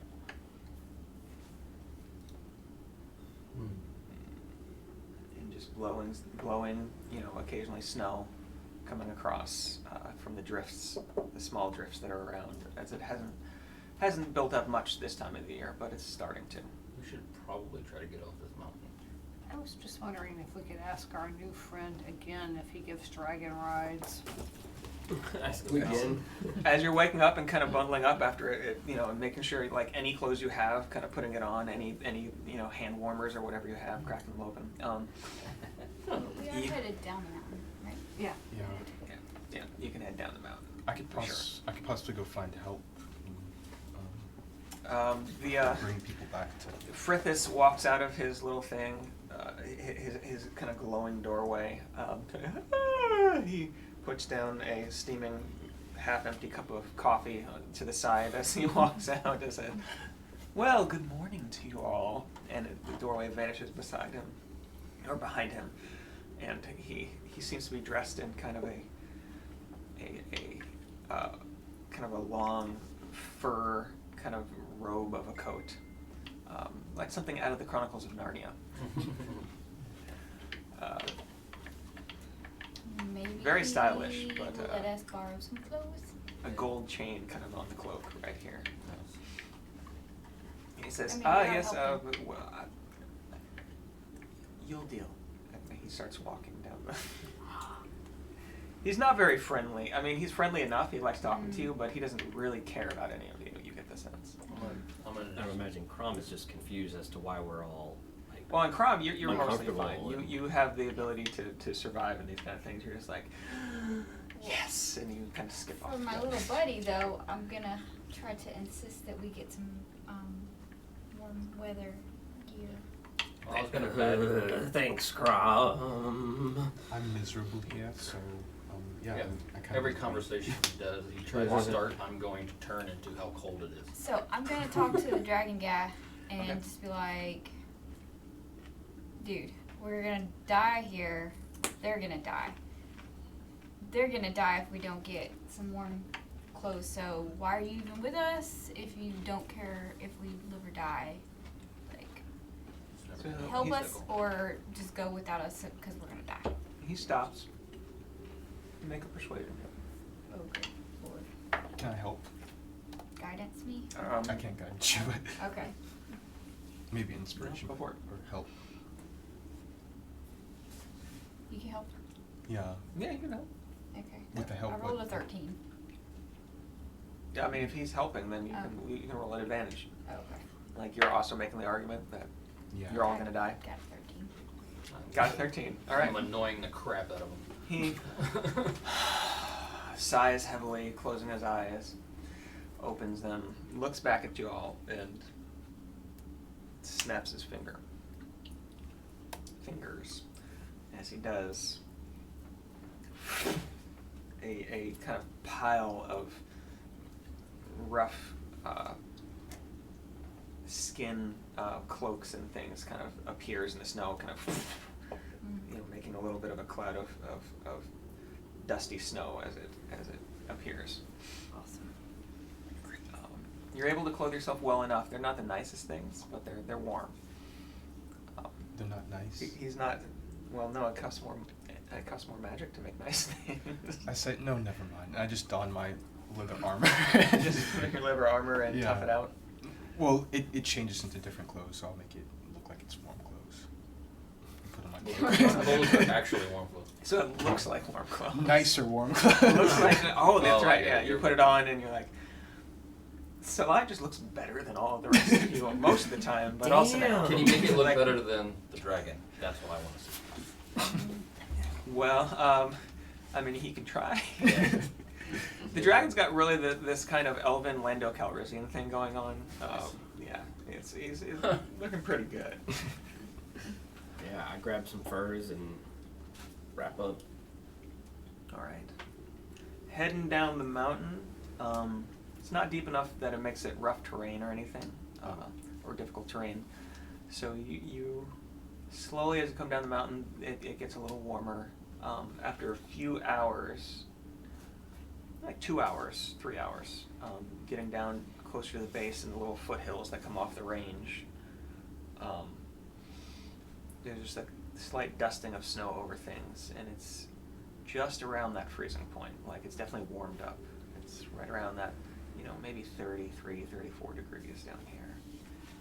And as you make your way into the foothills, who's keeping a watch? Crom's Crom, looking out. probably. Crom knows this region. Yeah. Crom's looking out. I'm drawing a horse right now. I'm getting tired of walking. You're drawing a horse? Yeah, I'm drawing a horse. Wish I had a freaking horse. Can't believe that. Yeah. Does 10 minutes pass? Yeah. Alright, then I'm gonna cast Find Steed, and I'm gonna say Galaxia Prego on Mio, and like a horse jumps on my sketchbook, like a celestial horse that's like made out of stars. I saw that spell, and I was like, I was really considering that because that spell is pretty awesome. You are watching, Yeah. just kind of slowly, kind of keeping warm, but marching your way down. It's getting very warmer. similar, if not. You hear and this, like, you hear a hoof step suddenly behind you, and you all kind of turn and look, thinking there's somebody riding up on you. A horse is suddenly there next to Salai, slightly behind you, And yeah. Friends, this is my horse Galacia, and bye. And I just ride off. Ride off? Yeah. Really? Okay. Not too far away, but He just starts just to ride. In front. How long does that last? Until it drops to 0 hit points, I think. Really? Mm-hmm. That's fun. And what does this horse look like? It's a celestial horse, so it's like black, but then it has stars inside of it. Like it's I like, say, like my it's God, the it's night full of sky. stars. Yeah. So it's a black horse with it almost seems to be like a normal horse, but as you look at it, it seems like you can Sparkly. see inside of it, and there's things like glowing inside of it, like a constellation almost. Somewhat familiar to at least a couple of you as maybe a constellation representing a horse in the Exandrian night sky. Yeah. All right. So you were gonna roll. Somebody was gonna roll Oh, something. yeah, me perception. Perception check. Let's see some Is that a perception. ritual spell? No. Woo, I got 20. It just takes 10 minutes to cast. So. Plus 4. 24. 24. Okay. Moving through the hills. A waste of a 20. That's nice. Okay. Moving through the hills, you as it's feeling kind of warmer, and you see your friends, not struggling as much. You are able to pay more attention around you. You do at some point see what looks like, and you're familiar with them at this point, having met a few and fought a few, a band of between maybe 10 to 15 gnolls, a couple kind of small valleys over as they crest a ridge, and you tell everybody to kind of, down, and you watch as they crest the ridge, go across the valley in front of you, and go up the. They seem to be just kind of sniffing and hunting and things, but they're far enough off that they don't catch sight, and the wind is you are downwind from them. Yeah. And then waiting a good maybe 15-20 minutes, you decide it's okay and continue on. About mid-afternoon, you make it to the edge of the forest, as the foothills kind of turned into the verdant expanse.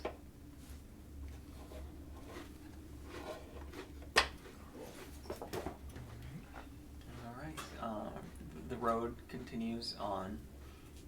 It's a nice enough road. It's not the biggest road or the most well-constructed road or the most used road that you've ever come across, but it's.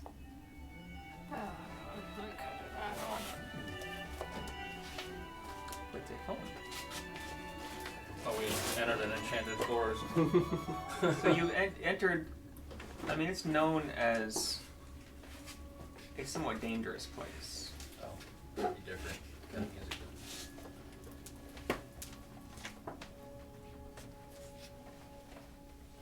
I imagine that's what Crom is doing. We see Crom in the front, which is a big map in front of her face. Like, Crom takes up that and just walking along with it in front of her, just randomly. Yeah, it's coming into the edges of the forest. Even here on the edges, the moment you walk under the canopy, there's a distinct change. The temperature raises to a comfortable-ish, but still cool, mid-50s maybe. There's a comfortably mild light in here, kind of green tinted from the sun shining on the leaves above you, but it's very rarely that you can actually see the sky through the canopy. The undergrowth is fairly sparse, and not having a lot of light to grow with.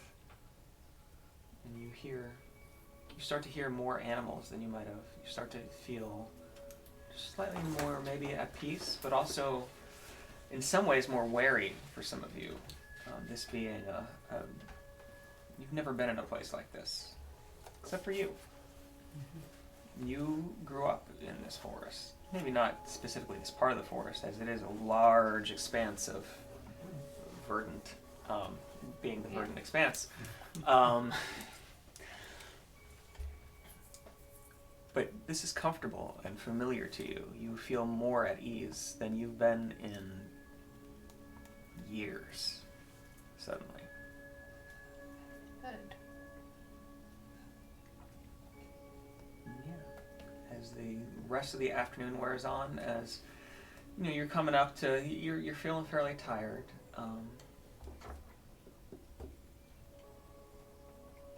You come upon a farm. As a kind of a small clearing appears, and there seems to be what looks like a hog farm, you know, with a few pigs out in a small area along the house, and some fencing going off into the forest. There's a elven woman on the porch. Looks like she's folding laundry or something like that, and she waves to you as you walk by. A few minutes later, you come across two more. And then a few minutes later, you see that the forest is clearing a little bit, and there seems to be a, not tiny, but not large either, village, maybe of a few hundred people, with a small square in the middle. It's not marked on your map. But, I mean, there's a lot of villages not marked on your map. I start to feel a little paranoid. I'm gonna ride ahead so that the dragon can't hear me when I try to communicate with people through the ring. I'm gonna try to talk to you guys, because if we bring him to this village, we don't really know what he wants. So what if he tries to kill everybody there? Probably will. He probably will. So what should we do? Should we make a plan? We should go back in time and not have brought him. Or Should kill him and take the treasure. Or can we diverge somewhere and do something about it? Take him out, What? The idea or guy. trap him, or The idea guy. You're the idea guy. I'm the muscle. The muscle's got So, I'm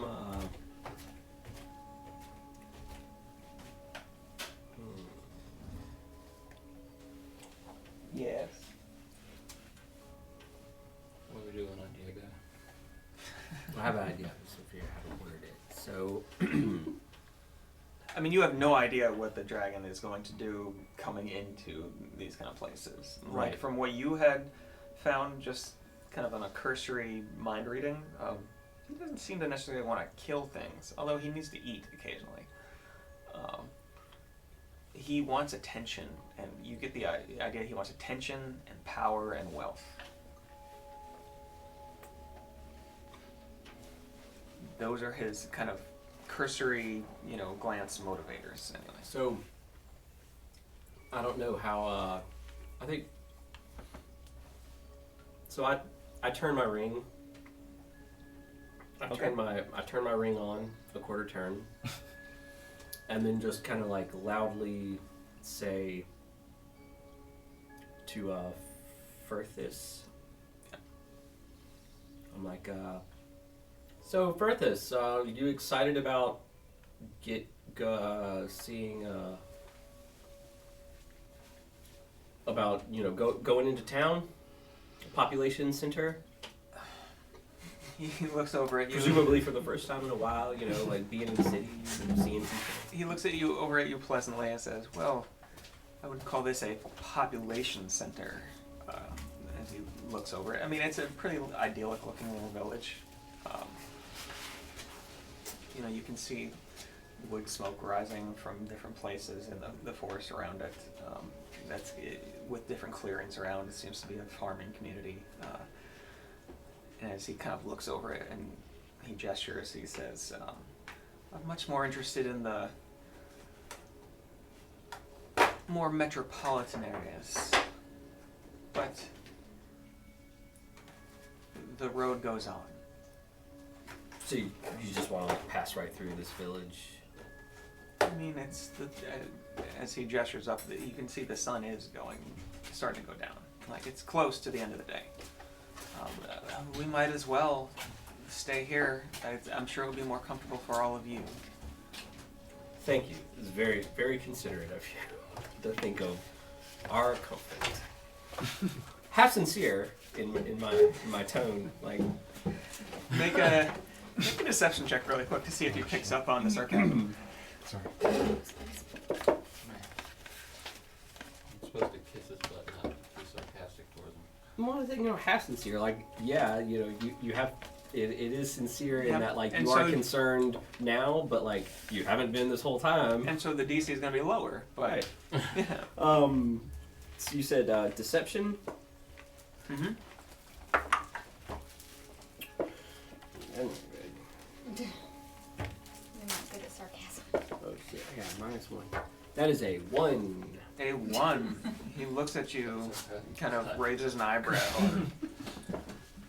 and says, I thought we were friends. and continues walking.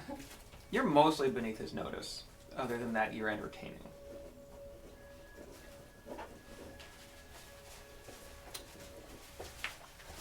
Yeah. So I turn my ring back off. I take it you heard this, and Yeah. we're just gonna go stay in this village.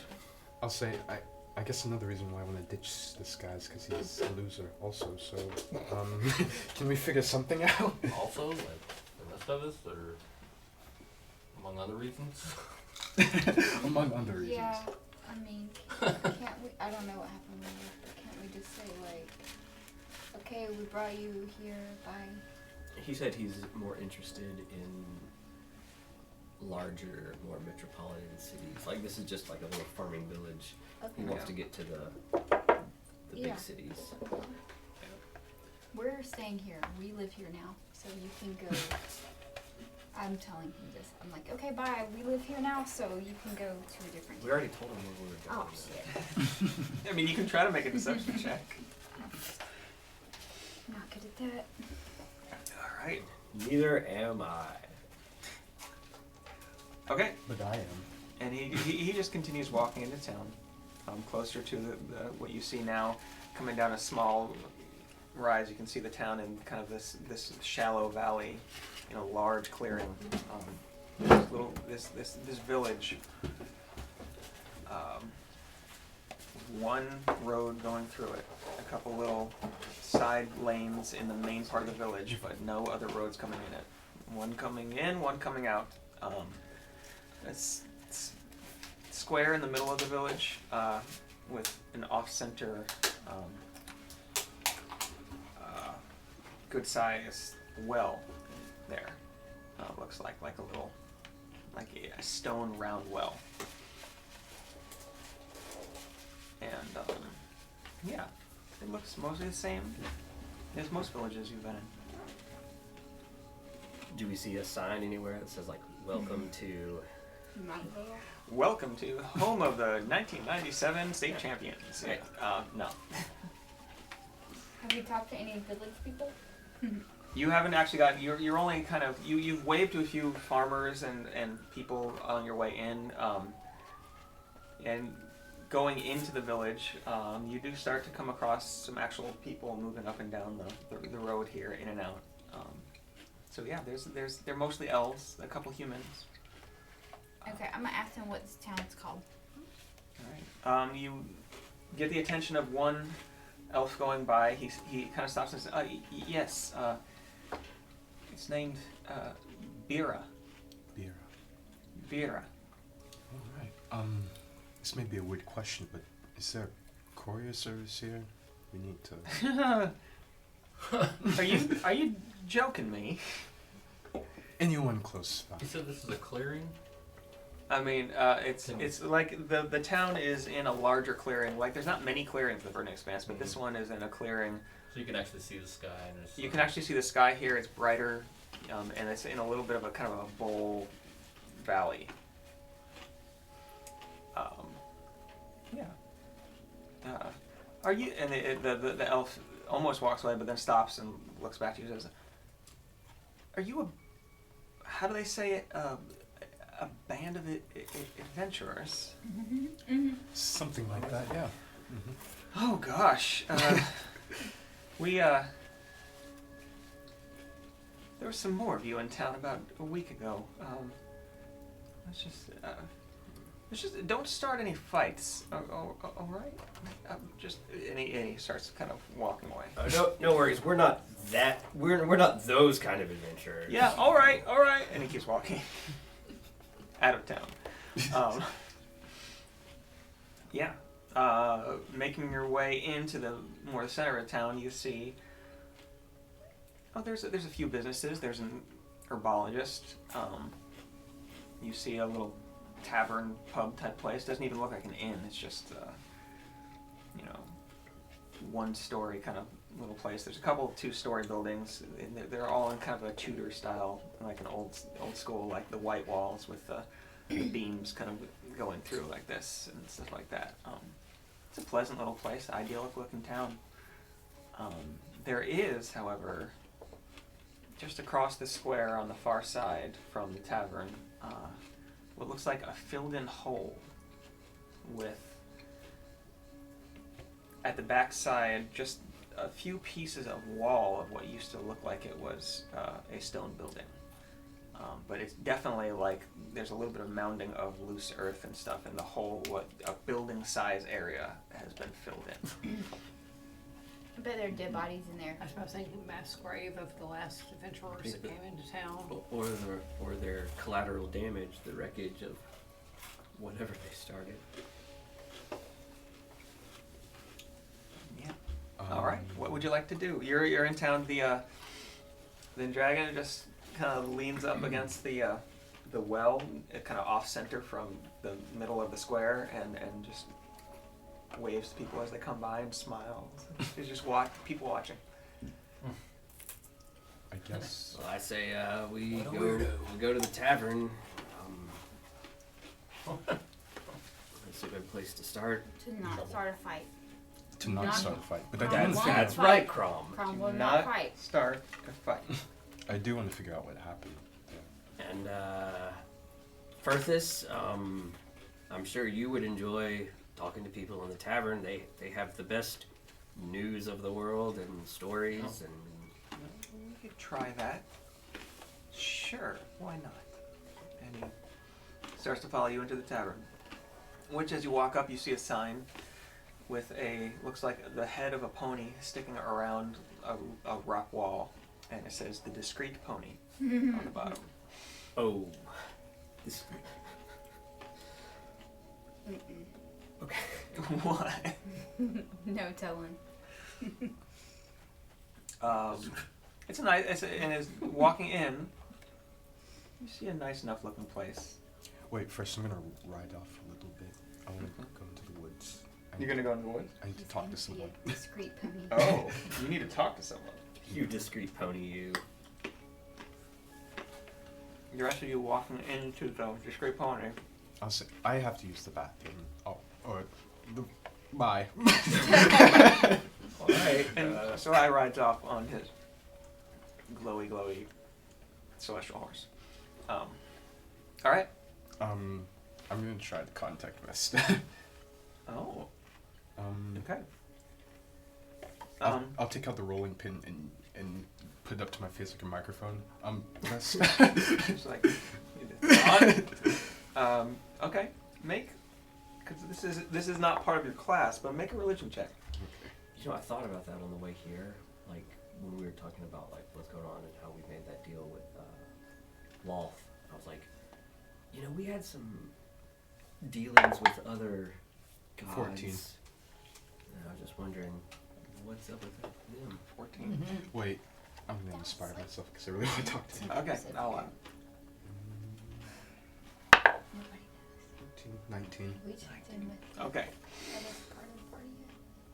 We just don't know So where we concentrating for a minute, finding a nice, kind of going off in the woods ways, finding a nice little kind of dell, a little depression in the forest with a little bit of light kind of trickling through with the sun going down. You can see motes of dust and like pollen and things kind of floating in the air. It's kind of magical. And as you concentrate and speak, holding the icon she gave you, you hear a behind you, I turn around. and you see Vesta. Vesta! I give her a hug, of course. Oh! My. Thank you. And then I start crying. You start crying. Vesta, we fucked up so much. First we made a... Wait. There's Missing everything.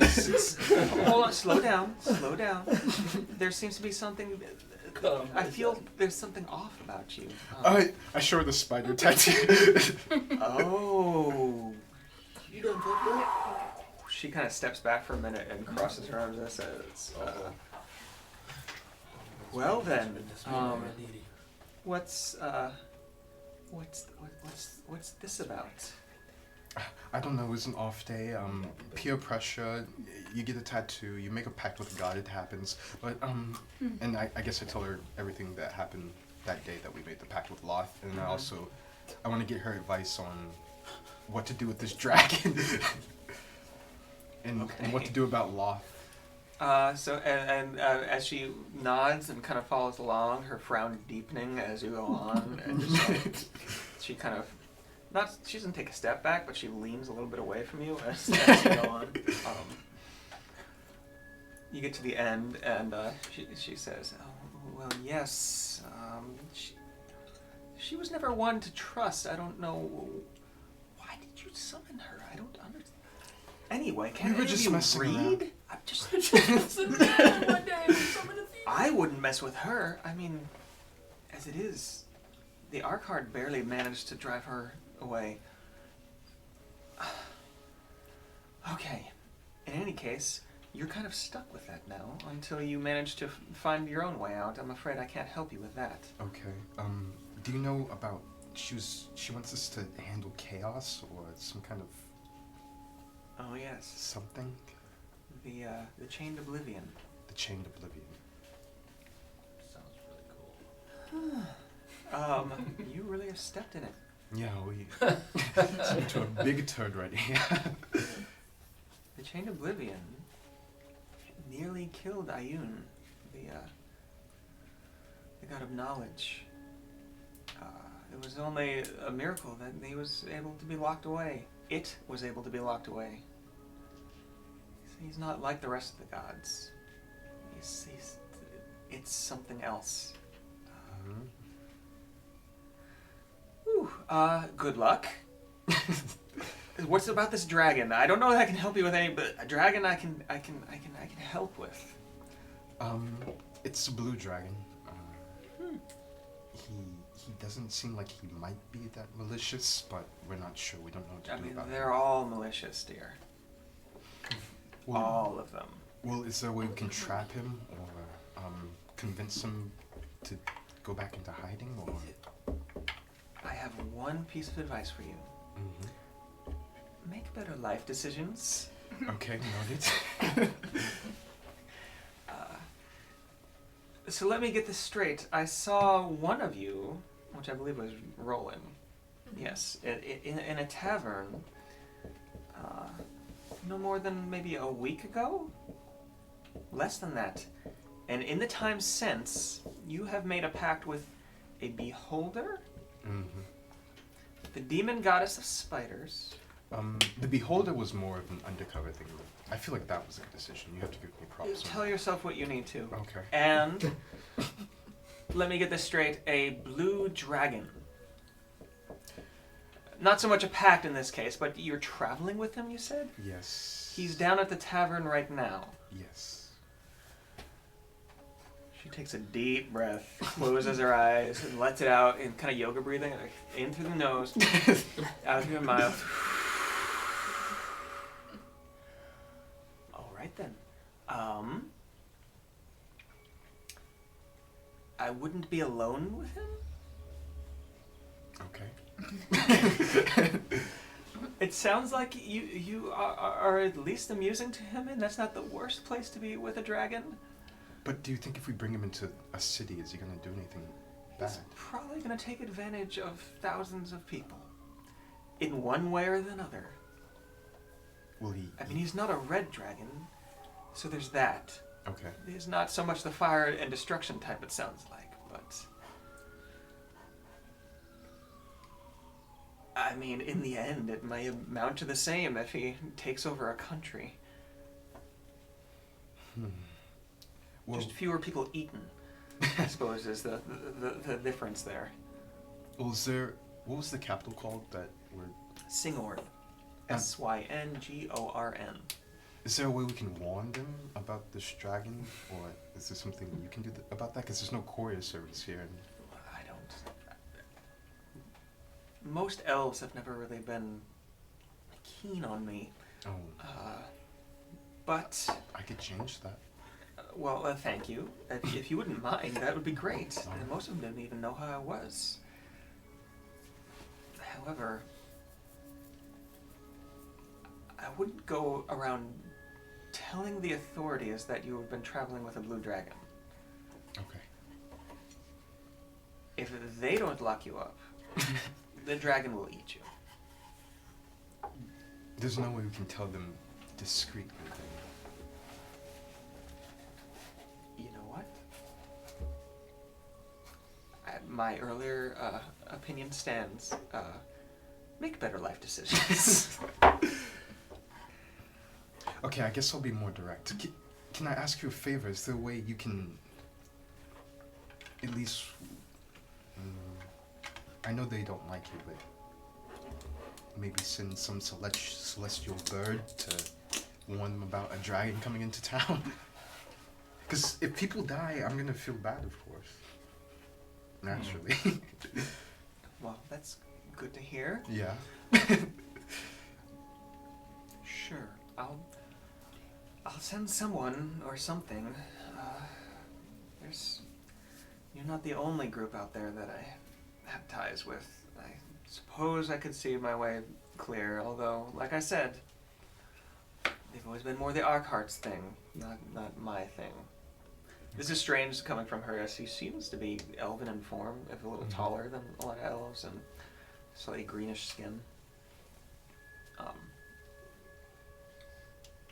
But yeah, as she says this, she says, I suppose I'll see you. Okay, thank you so much. I give her a hug, and I have another drawing of her. I give that to her. Thank you. And I ride off. I'll hang it on my refrigerator. She carefully kind of rolls it up and places it in a pouch kind of under her cloak to the side, and says, well, if that's all, I have things to be getting into, worship to... Of course. To accept, things like that, being a god and all. Mm-hmm. So I'll see you. Thank And you. she turns and walks away in the kind of with the sun just going below the horizon, the bright light shining through the moats floating in the air. She seems to kind of disappear into kind of a whirl of those moats and vanishes. How beautiful. I guess I'll ride back to the tavern. All right. Riding back.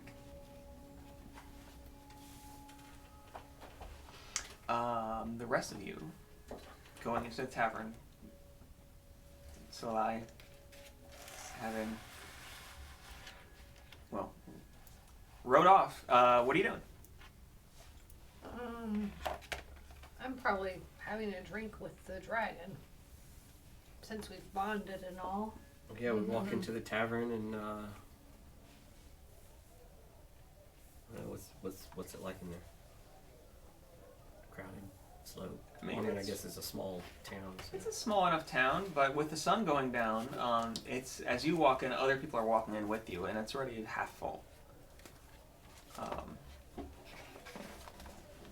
It's a pretty lively place. Everybody seems to be in a pretty good mood. We'll It's a- change that. There's people drinking, they're laughing, they're talking. There's somebody playing some music in the corner. The fire's crackling and it's nice and warm. It's not a huge place. It might seat, I don't know, 30 people altogether. There's a few tables around. There's a rough bar to the side, and it looks like there's a couple doors at the end that looks like maybe they let out rooms every once in a while. There is, you see, a gnome tending bar. Although he seems, you can tell he's a gnome, but he's strangely high up behind this human-sized bar. And as you walk up, you see that there's a rail that he's kind of running on that's suspended so that he can serve behind the bar and still have humans and elves sit at it. Yeah, it's a nice little place, a little country tavern. Yeah, what would you like to do? I'll have a drink with you. Yeah, we go up to the bar. I'll just find me a seat where I can see everything. Keeping an eye on Berthas Okay. as reactions and whatnot. Okay, so going up to the bar. I greet the bartender and say, hello, good barkeep. Well, what's good tonight? He responds back in Gnomish, actually. It says, yes, it's nice to see you. It's nice to see one of the folk here. How's it hanging? Pretty good. You know, we've been traveling down the mountain. Been a cold day. Down the Stormcrest Mountains?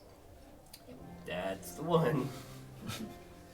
All right, then. You probably need something warm, I'm thinking. Something to warm you up. Oh yeah, that'd be great. And then he turns to the rest of you in common and says, and you, it's something for you.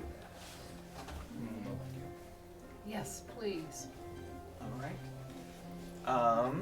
2 pitchers 2 pitchers. and 1 straw. 2 pitchers of ale, and I have some hay in the back. Will that? Oh, no, never mind. And as he comes out with, he turns around, takes a minute or two, but there's these earthenware pitchers. You know, they're fairly well made, but good size, and he just his little hands putting them up there. They're pretty good size. The rest of you having a drink. He gets you some ales along with Frithis, and you are kind of hanging out. There's conversations going on. There's, like I said, there's the gnome bartender running back and forth, kind of dealing with people as it's filling up in the maybe 20 minutes since you've come in. Mostly, it looks like humans and elves, erring on the side of elves probably. There's a couple halflings that walk in, and you do see back in the corner a red dragonborn, kind of in an official-looking uniform with a half-plate, like chest plate on. Just kind of sitting there with his arms crossed, talking to a few people and kind of watching over the place. Does he look like military? Does he have any kind of rank insignia? He has what looks like might be some type of badge on right here. And he does, you cannot place him, but he looks very strangely familiar to you. Like very vaguely, and it bugs you.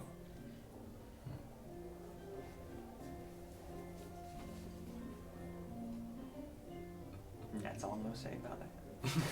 Familiar to him? The rest, if he points it out to you, it's familiar to all of you. They're familiar to all of you. Hey, Crom, that dragonborn in the corner, do we know that guy? Too familiar to you? Maybe like something about him. I don't know. Crumb is all about this picture. This Trying picture. to What's find it a called? straw. And you're down to it's pretty good stuff. It's like a nice red ale, medium bodied, a little bit of hops. Crom was like, bouquet very nice on ale. Very nice on ale. Somebody knows what they're doing. You do see on several places on the bar people drinking what looks like shots of something that looks a little cloudy almost. Like there might be some sediment in it or something. Like it's some badly made whiskey or something like that. But yeah. All right. Probably a brew pub. They make their own in the back. It is probably the biggest in the central part of the village here. It's probably the biggest building. Yeah. What would you like to know? Or do? Or see? Reminder: there was the collapsed like building or like filled in area over to one side, the other side of the square. Oh, I guess before I get back to the bar, I'm gonna investigate that. Okay. A little bit closer. But while they talk. While the rest of you think of something, roll an investigation check real quick. As you come back into town, I eat this celery. You know, what about the sketchbook? I just looked up the invention of the straw. It was originally invented 22. for drinking beer to avoid sediment. Ah. Made in fermentation. I got a Sumerians. 22. Sumerians. What straw is it? Well, you have to Sumerian? invent it. 22. Sumerians. Wow. Invented the straw. So looking at Wikipedia. this, bits of wall that are left and this kind of filled in rubbly area, it looks like there was a building here at some point. Most of it has collapsed to the point where you can't see most of what it was made of. What's been filled in is mostly rock and dirt that's fairly newly laid down, you can tell. Like it's been filled in recently. It looks like a giant hole has been filled in with a few pieces of wall along the side and back. I mean, In fact, the one next to it is partially, like the side wall had collapsed as well. I'm gonna dig a little bit, just using prestidigitation to like blow off some of the dirt to see if I can More of the same. more of the same. Yep.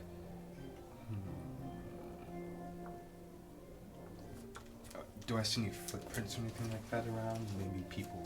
I mean, there's footprints around. I mean, you're on the edge of the town square here, so people aren't avoiding the place.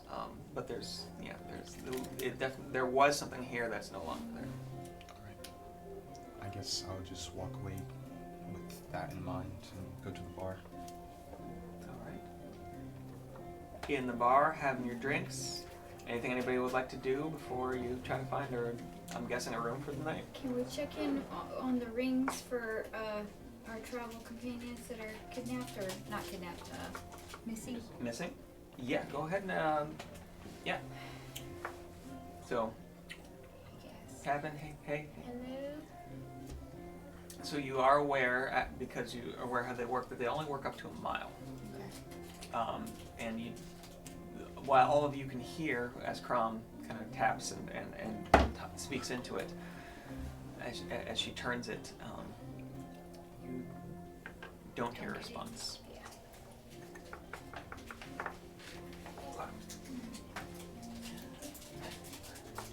And I guess Berthus has just been watching people and stuff like that. Yeah, he's He hasn't watching. been licking his lips or anything, right? He talks. He doesn't. Like, he seems mostly interested in. He's asking people about news. He's very interested in the little bit of news that seems to be spreading around of hobgoblin invasion on the coast, and the Iron Authority, the Strife King, the Strife Emperor. Wants to know about the possible war building. Seems very keen on it, in fact. So I'm gonna ask him why he's so interested in all this information about the war. Alright. So, turning back to you, he says, well, you see, it's... As someone once said, chaos is a ladder. Oh. A wise man once said. Chaos is a ladder. Oh yeah. And I intend to climb it. Ah, that's from. Peter Baelish. Yes. Littlefinger. Wise man. Game of Thrones. Yes. Maybe not the most prudent, but wise man. I mean, he got far. So are you planning to unleash chaos? unleash No. chaos on the world. Why unleash chaos when there's already chaos? I intend to take advantage of some chaos. And do what? Benefit. Or keep, I'll have another drink. Think about Drinks are not expensive here. That's like, ales are going to be like 5 copper. So don't worry too much. But yes. this is not about the game, but think about Littlefinger. He kind of would have probably continued to excel if it wasn't for the fact that now we have a world with dragons and people that can change their faces and stuff like that. Because before, and there really wasn't much of that, So he knew what to expect and all that stuff. Then it became kind of Yeah, so not this is something just, really- you're dealing with Dragon Littlefinger. Yeah. That's basically what you're dealing with. When the after the bartender, like there was this influx of people. After he kind of like has everybody set up with their first drink when he gets a minute, I'm gonna like kind of like flag him over and say, what happened across the street? Oh, that. That's a story, let me tell you. And as he's finishing up serving somebody a few down, he kind of wipes his hands off and comes back to you and says, well, you see, there was apparently something controlling all the minds of everybody in town. I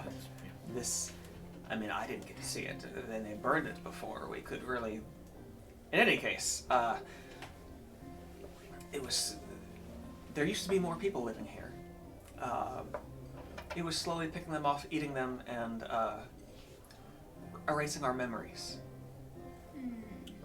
But this group of adventurers came through and managed to stumble upon the secret and also managed to kill it. And Was it a big bird person that did this? no, in No, fact, okay. it wasn't. There was a couple half-orc looking things and a goblin, strangely. Yeah, it was something. Some halflings. They were an odd group, let me tell you, but we definitely were thankful in the end. But yes, it ended up. He gestures kind of out the door. It ended up being they collapsed the blacksmith shop across the street there, and there was a cavern underneath, and they fought the thing, and then we've spent the last week filling it in. It's only in the last day or two that we've actually finished. In any case, here's to not dying, and everybody around just cheers. Like everybody cheers. Like they're happy to be alive. There's also this. There's other problems we have, but that seems like the most present one that's been handled. So Yeah. we're doing okay. So you think? What's that? I said, so you think. Yes, as far as you know, with mind control and everything, is We're a party group. He just stares flatly at you like. Don't get me started. Don't get any of them started either. He gestures over some people at the end of the bar that are, I don't know, they're deep into their drinks. I imagine there's a lot of like everyone going through some existential, philosophical, how do I know I'm not being controlled right now? Mostly we've been, people have been talking to me a lot, drinking and trying to work through some things. I'd say it's been a little bit strange. Let me tell you, I'm thinking about starting to charge, actually. I think. Therapists, yeah. Counseling. But a lot of people, saw their own families murdered in front of them and didn't remember until this thing died. So that's fun. What kind of thing was it? Was it a worm thing? From descriptions, it was very large, 6 heads, seemed to almost be constructed out of dead flesh. I don't know. I actually didn't see it. Jesus.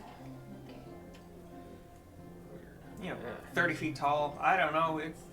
I've heard a few rumors, but that's what I heard. I heard from actually the adventuring party that went through. So yeah. Which way did they head when they left? They headed north. I think that they were just traveling through and happened upon our little village here. They were coming up from Singorn. So, where would an adventuring party find a room for the night around this joint? Well, you can find it here. We got a couple in back. I can.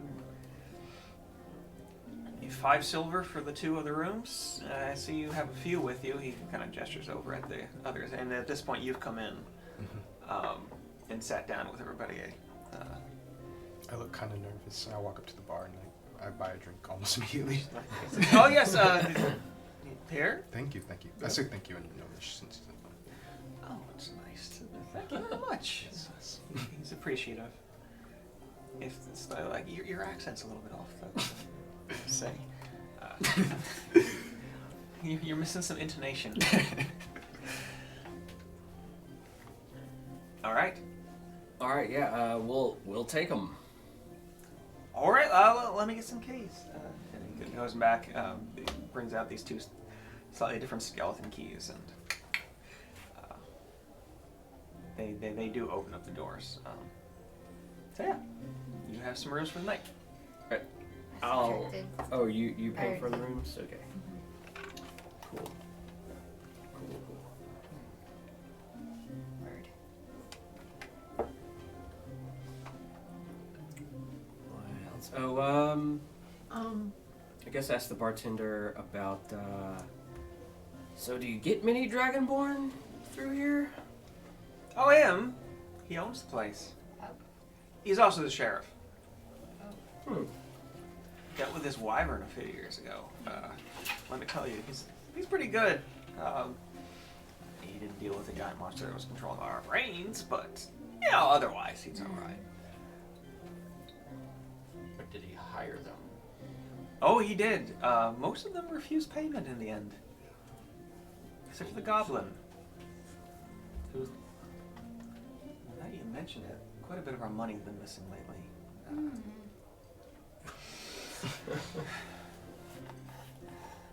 So he owns the tavern and he's the sheriff. What's his name? Torshi. Torshi Luca. And actually, you are the one person here who doesn't, when you look over, recognize. Okay. Whatever. I don't remember. So, Or when you were kidnapped. how long has he been been in? Yeah, the sheriff or like. Oh, 4 or 5 years. I don't know. He came through apparently sometime after the fall of his city. He was traveling the world, ended up coming through here. There was an election happening. He was big and strong, so we threw his hat in the ring and he threw his hat. Well, he didn't wear a hat. No, come on. oh, metaphorically. But yeah, we've had him ever since. He's nice. Weird accent, but. And nice what enough. town? Where was he from? The city? Draconia. Of course, Where of most course. Dragonborn come from. But it was mostly destroyed, as I understand it. Should we go talk to him? I mean, the bartender says he's a pretty decent guy. We could Let's go talk. go just pay our respects. Just sort of say, Okay. See if he remembers us. If you're gonna go talk to him, before that, could everybody roll a quick intelligence check? Everyone. Oh, I got this. The barbarian's got this. Oh.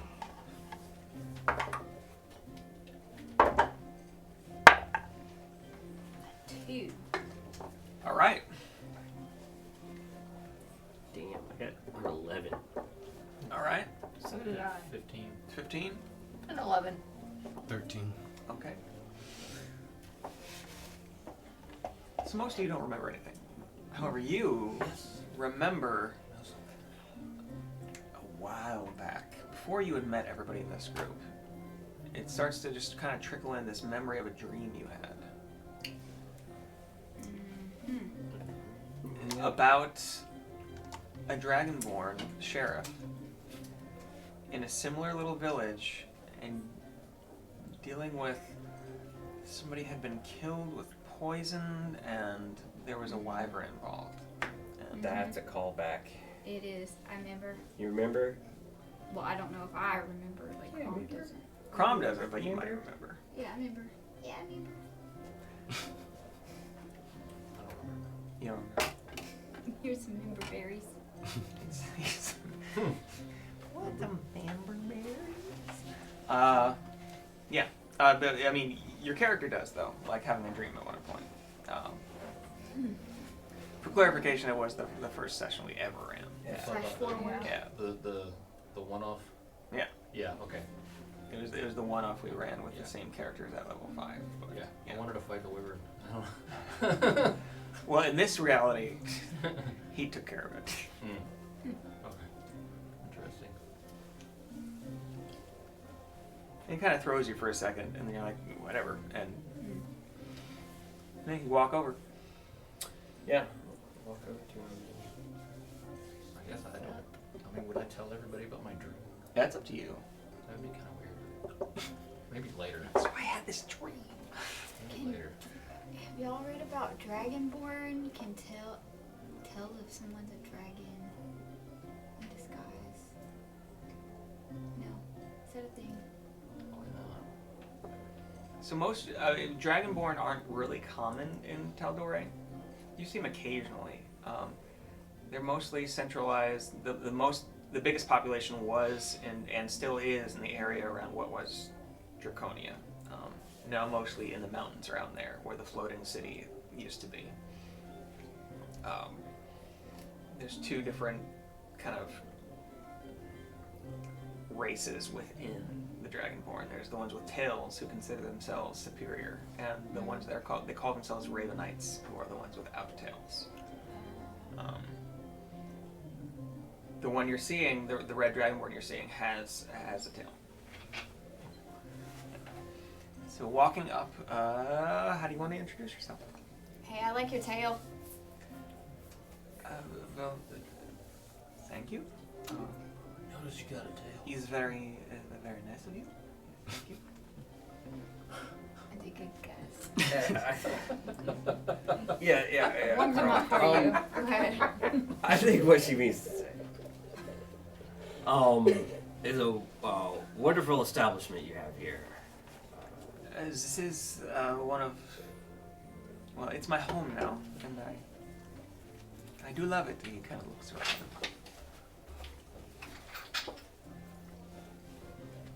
I've heard, Awkward pause. nice tail. Awkward turn. Nice tail. Thank you.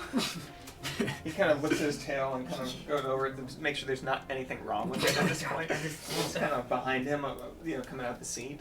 It's like, this is Okay, odd. I mean, it's Okay, I guess sure it's a beautiful. I'm not going to argue with you. It's a beautiful tale, but what is this you were saying about? Anyway, Yep.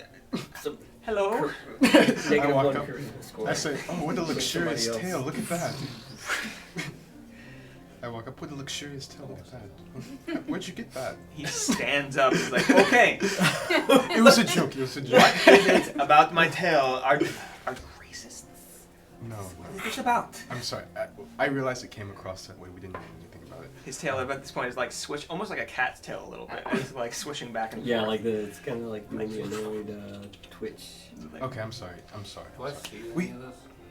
Oh yeah, you can. If you didn't walk up, you can. It's a small enough room. Like you noticed your friends kind of leaving the bar, and I will mentally. Do you have a tail? he I does. do. Okay. Yeah. Yeah, I I'll just- be I like, just It's remembered usually that. under I his was cloak like, a little bit, but it does. It does things. Yeah. Does Tears have a tail? Tear dark. It never came up. Oh, okay. Oh. So yeah, I think mind weirdness. Tell everybody. Be cool. It's not really.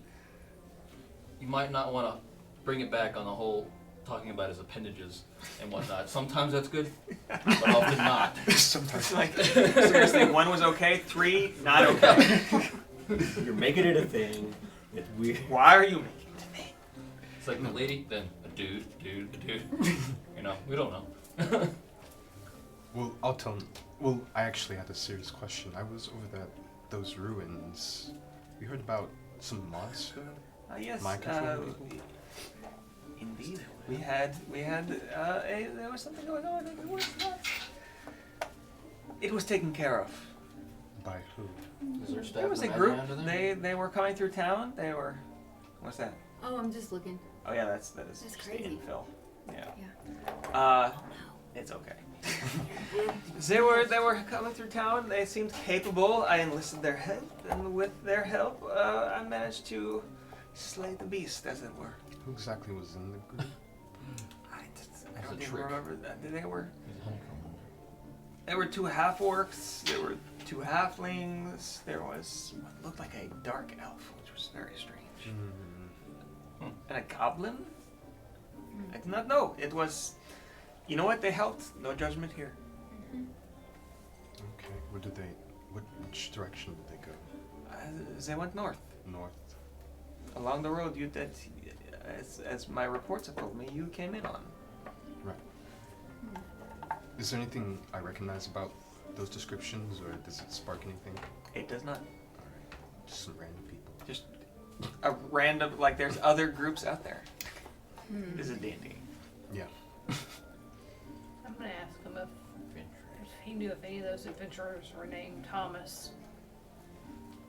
Not that I know of. That's a common enough name, I suppose, but not them, no. Good. That's also a callback. Killed one of these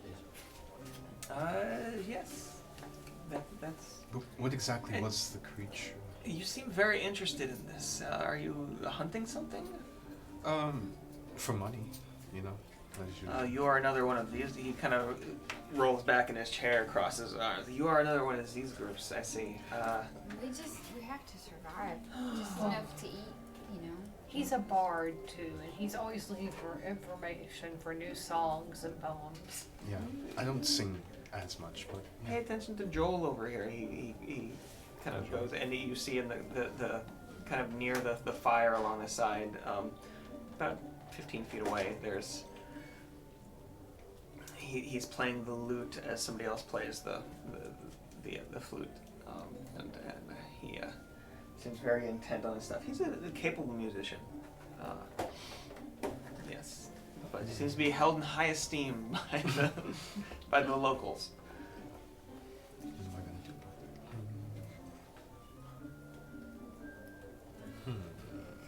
it? All right. Yes, he doesn't. I mean, he's at this point. He's just like, yes, okay. He seems to have gotten a little more standoffish since he heard you were also an adventuring group.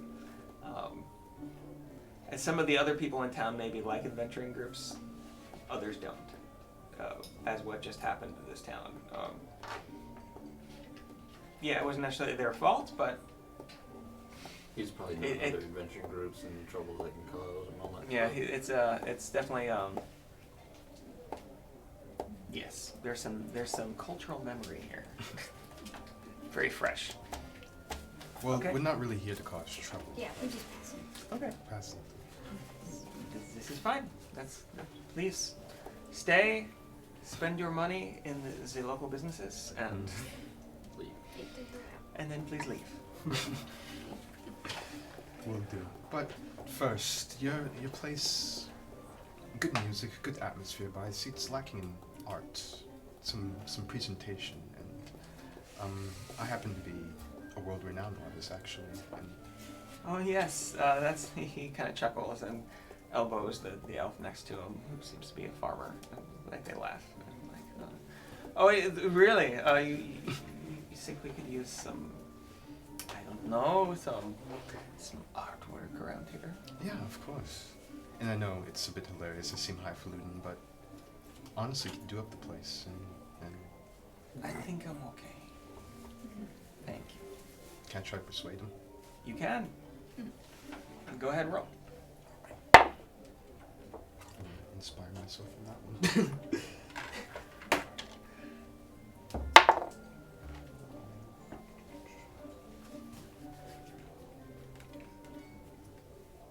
Only an 11. Only an 11. Okay. He looks at you and says, no. All right. We'll keep it in mind if you ever change. No, I do not think so. Maybe. And he pointedly starts to ignore you. And Matt, I have one other question for you, sir. Have you heard anything about the House of Thorani? He's the House Thorani. We don't get many, the highborn elves through here, but I've heard of them. Have you heard any recent news about them? There hasn't been much news in general. A few news, hobgoblin incursions, things like this. From the south, though, nothing. Thank you. Nothing of note. Thank you very much. Okay. And he goes back to ignoring. All right. Finishing out the night. Is there anything else anybody wants to do? I think if the dragon dude is in his little pouch, we need to have a conversation, because he told me that he wants to rule chaos or use chaos to hold him to benefit himself, and I think that might be a bad thing. You have this conversation. I need to go first. So how are we going to stop him from getting chaos? Well, I mean, it's a sign that he may be greedy and power hungry, for sure. Megalomaniac.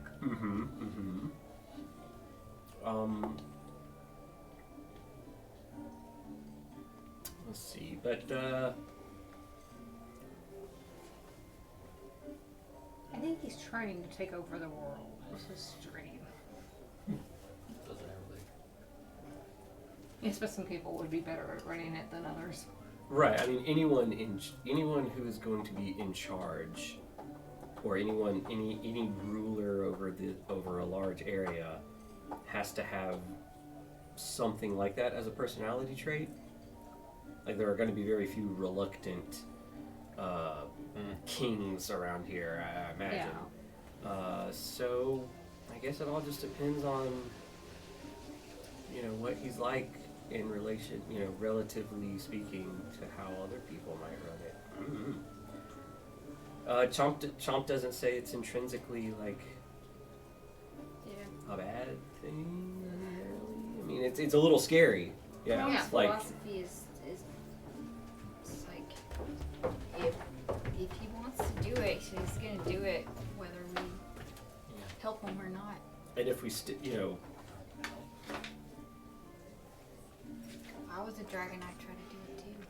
Probably. we could try to keep tabs on him, or just like stay close to him as he But then again, rises the Chrome ranks. would rather I don't want to. distance. Yeah, I would rather have distance so that when he falls, we don't get our heads chopped off too.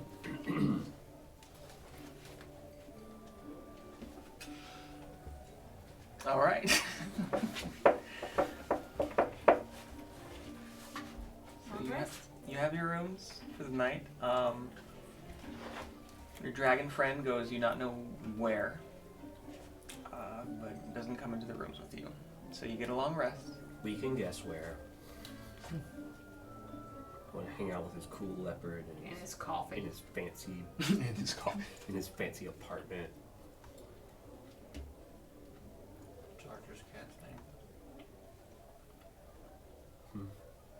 Archer. The one where the cat is. Yes. Can't think of his name. All right. And waking up the next day, you I cast continue- Animate Dead on You- Huckleberry yes. before we go to bed. There you go. That's also good. Wake up next day. Are you continuing on your journey? Would you like to, investigate more of this town? He curls up Chrome at the foot wants of to the bed. move on. He curls up at the foot of the bed. He takes a good amount of his room. I feel slightly You curl up at the top of mischievous. Mischievous. Yeah. Oh, I know what I'll do. What do you do? In the room that I'm in, I'm just gonna put up some murals of Vesta using prestidigitation. Mm-hmm. A little bit of paint. Okay. Kind of just deface the room, but in a very beautiful way. Deface the room in a beautiful way. All right. Make a performance check. I want to see what. It's an ocelot. Yeah. I'm trying to remember. 26. That's what I was thinking of. Beautiful paintings. Mm-hmm. Yeah. I mean, you are in the zone, and as everybody else kind of beds down for the night, you spend about an extra hour, like just making this mural along one wall of Vesta, like with a hand outstretched, one finger out with yourself, like stretching up, like it's very much a little bit of Michelangelo going on. Not necessarily, the kind of thing that your mentor would have done, but same. Maybe some of the definitely some of the same maybe anatomy and stuff is there, and not quite to the talent of course your master. Done. I could do better, but I guess. But we'll it is see. like a masterwork of art. Yeah. In a couple hours there that you would just suddenly like just whip out. I'll Fine. show these uncultured heathens. How dare they not want my artwork? Okay, finding your rest eventually, though. You all have a nice long rest. Wake up in the morning. Are you continuing on to Singhorn? Yes. I'd say Yes. so. Yes. Mm-hmm. Okay. Walking out of town. You find your way under the eaves of the forest once more, out of the village as the forest closes in again, and it's quite a while before you even see another clearing. Would anybody like to keep an eye out for the day? I can.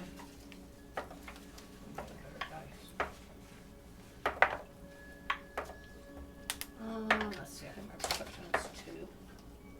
14. So keep an eye out for the day.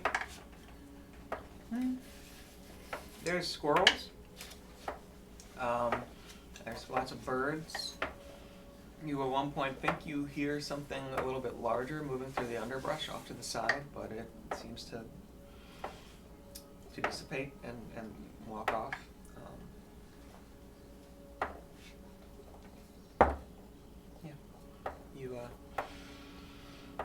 You don't come across much this day. Occasionally you come across another traveler walking up the road, going the other way. Maybe 4 during the entire day. As the sun starts to go down, you've been walking for a while, fairly tired. Later in the day here, though, you have noticed a couple other branchings that happen, and the road has grown larger, like wider, as these branches have happened. You're getting and some of the branches have been larger than the road you were on. You're getting the idea that actually what's happened is that your road has joined a larger road. And starts to get busier as the day goes on. As the sun goes down,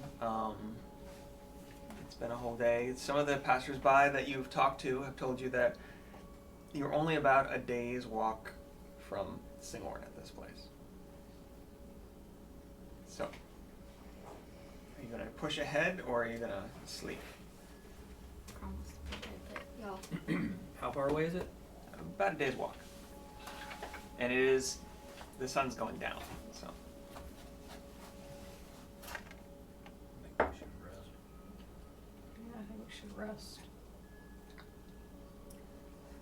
Yeah, I mean, I don't.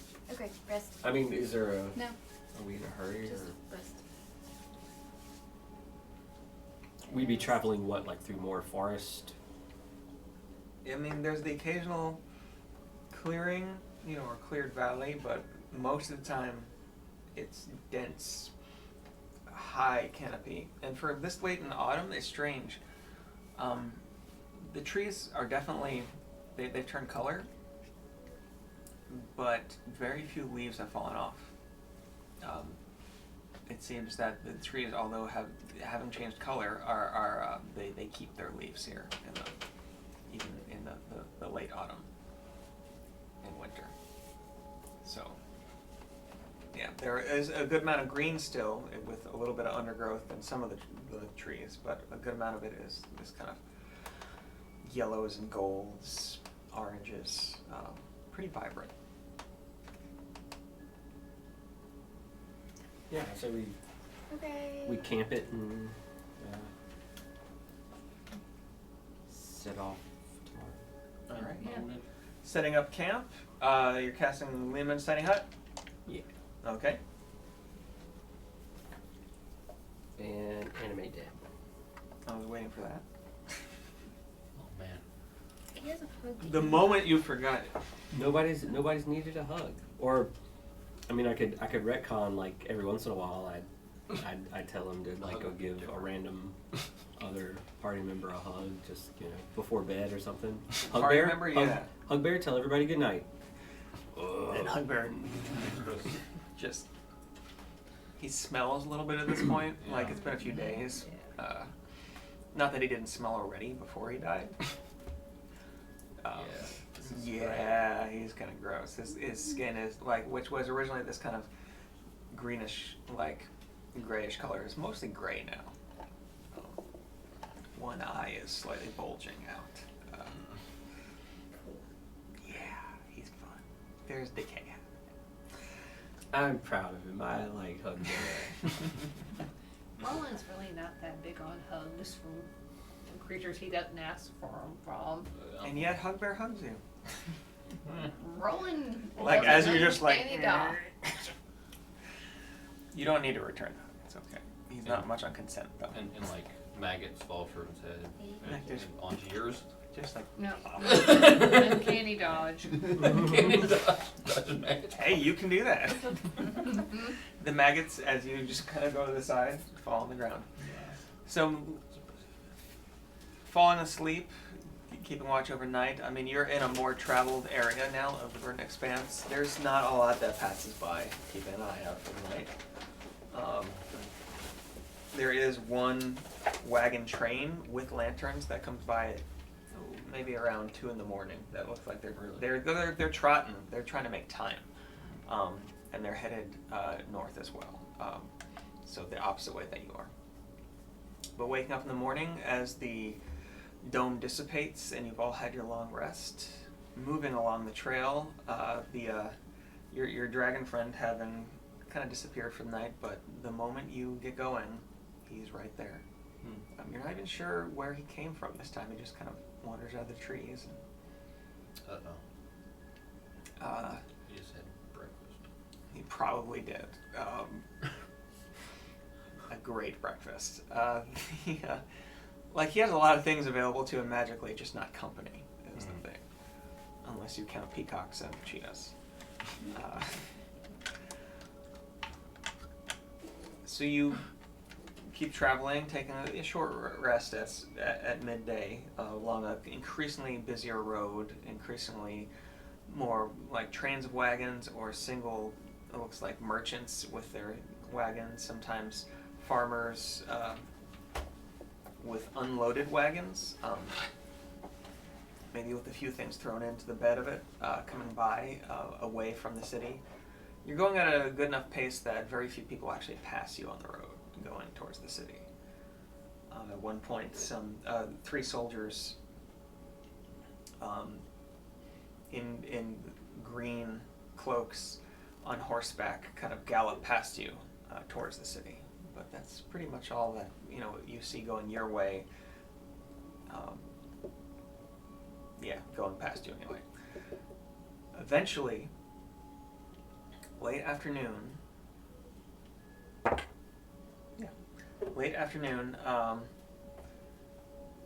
the trees start to clear a little bit, and you see this kind of even more vibrant green color than some of the undergrowth and the little bit of green that's left here in the autumn forest come into sight in front of you. You, as you get closer, realize that these are the walls of a city. It looks like as you get even closer, it's just as in the Emerald Outpost, at their kind of headquarters, there had been like jade inlays in some of the wooden walls. These walls are made entirely of solid jade. Just green rising 30 feet in the air. A city wall going around, and you, as you come up to it, are coming up to these white stone, it looks like probably marble gates, open with guards, people going in and out, and several roads going off in 3 directions from it. The one you're coming in on is as you come along the wall from the north, the walls to your left, and you are coming in from the northern of the 3. There's a north, a south, and a western road from here. You have arrived at Singhorn. Yay. And that's where we're going to end for this week, because that about does it. Yeah. I didn't remember why we were going this before. Missions Two for missions. 2 different missions, missions that's for right. 2 different entities, both Yeah. of whom will kill you. And If both you of don't them, succeed. and both of, and Loth is just not popular in Singhorn, let me tell you. It's no, not at all. No, very much not. Very much Of course, not. she doesn't like you at all either. So there is that. Yes, but I unfortunately now have her tattoo. Which I'm gonna have a heck of a lot of explaining to do to my elven friends. That's right. You do have the tattoo. Have it, even though you didn't get anything from her. That's, Mhm. Yeah. Maybe What we can can I turn say? the dragon against the get older. That would be an interesting fight. I'd watch it.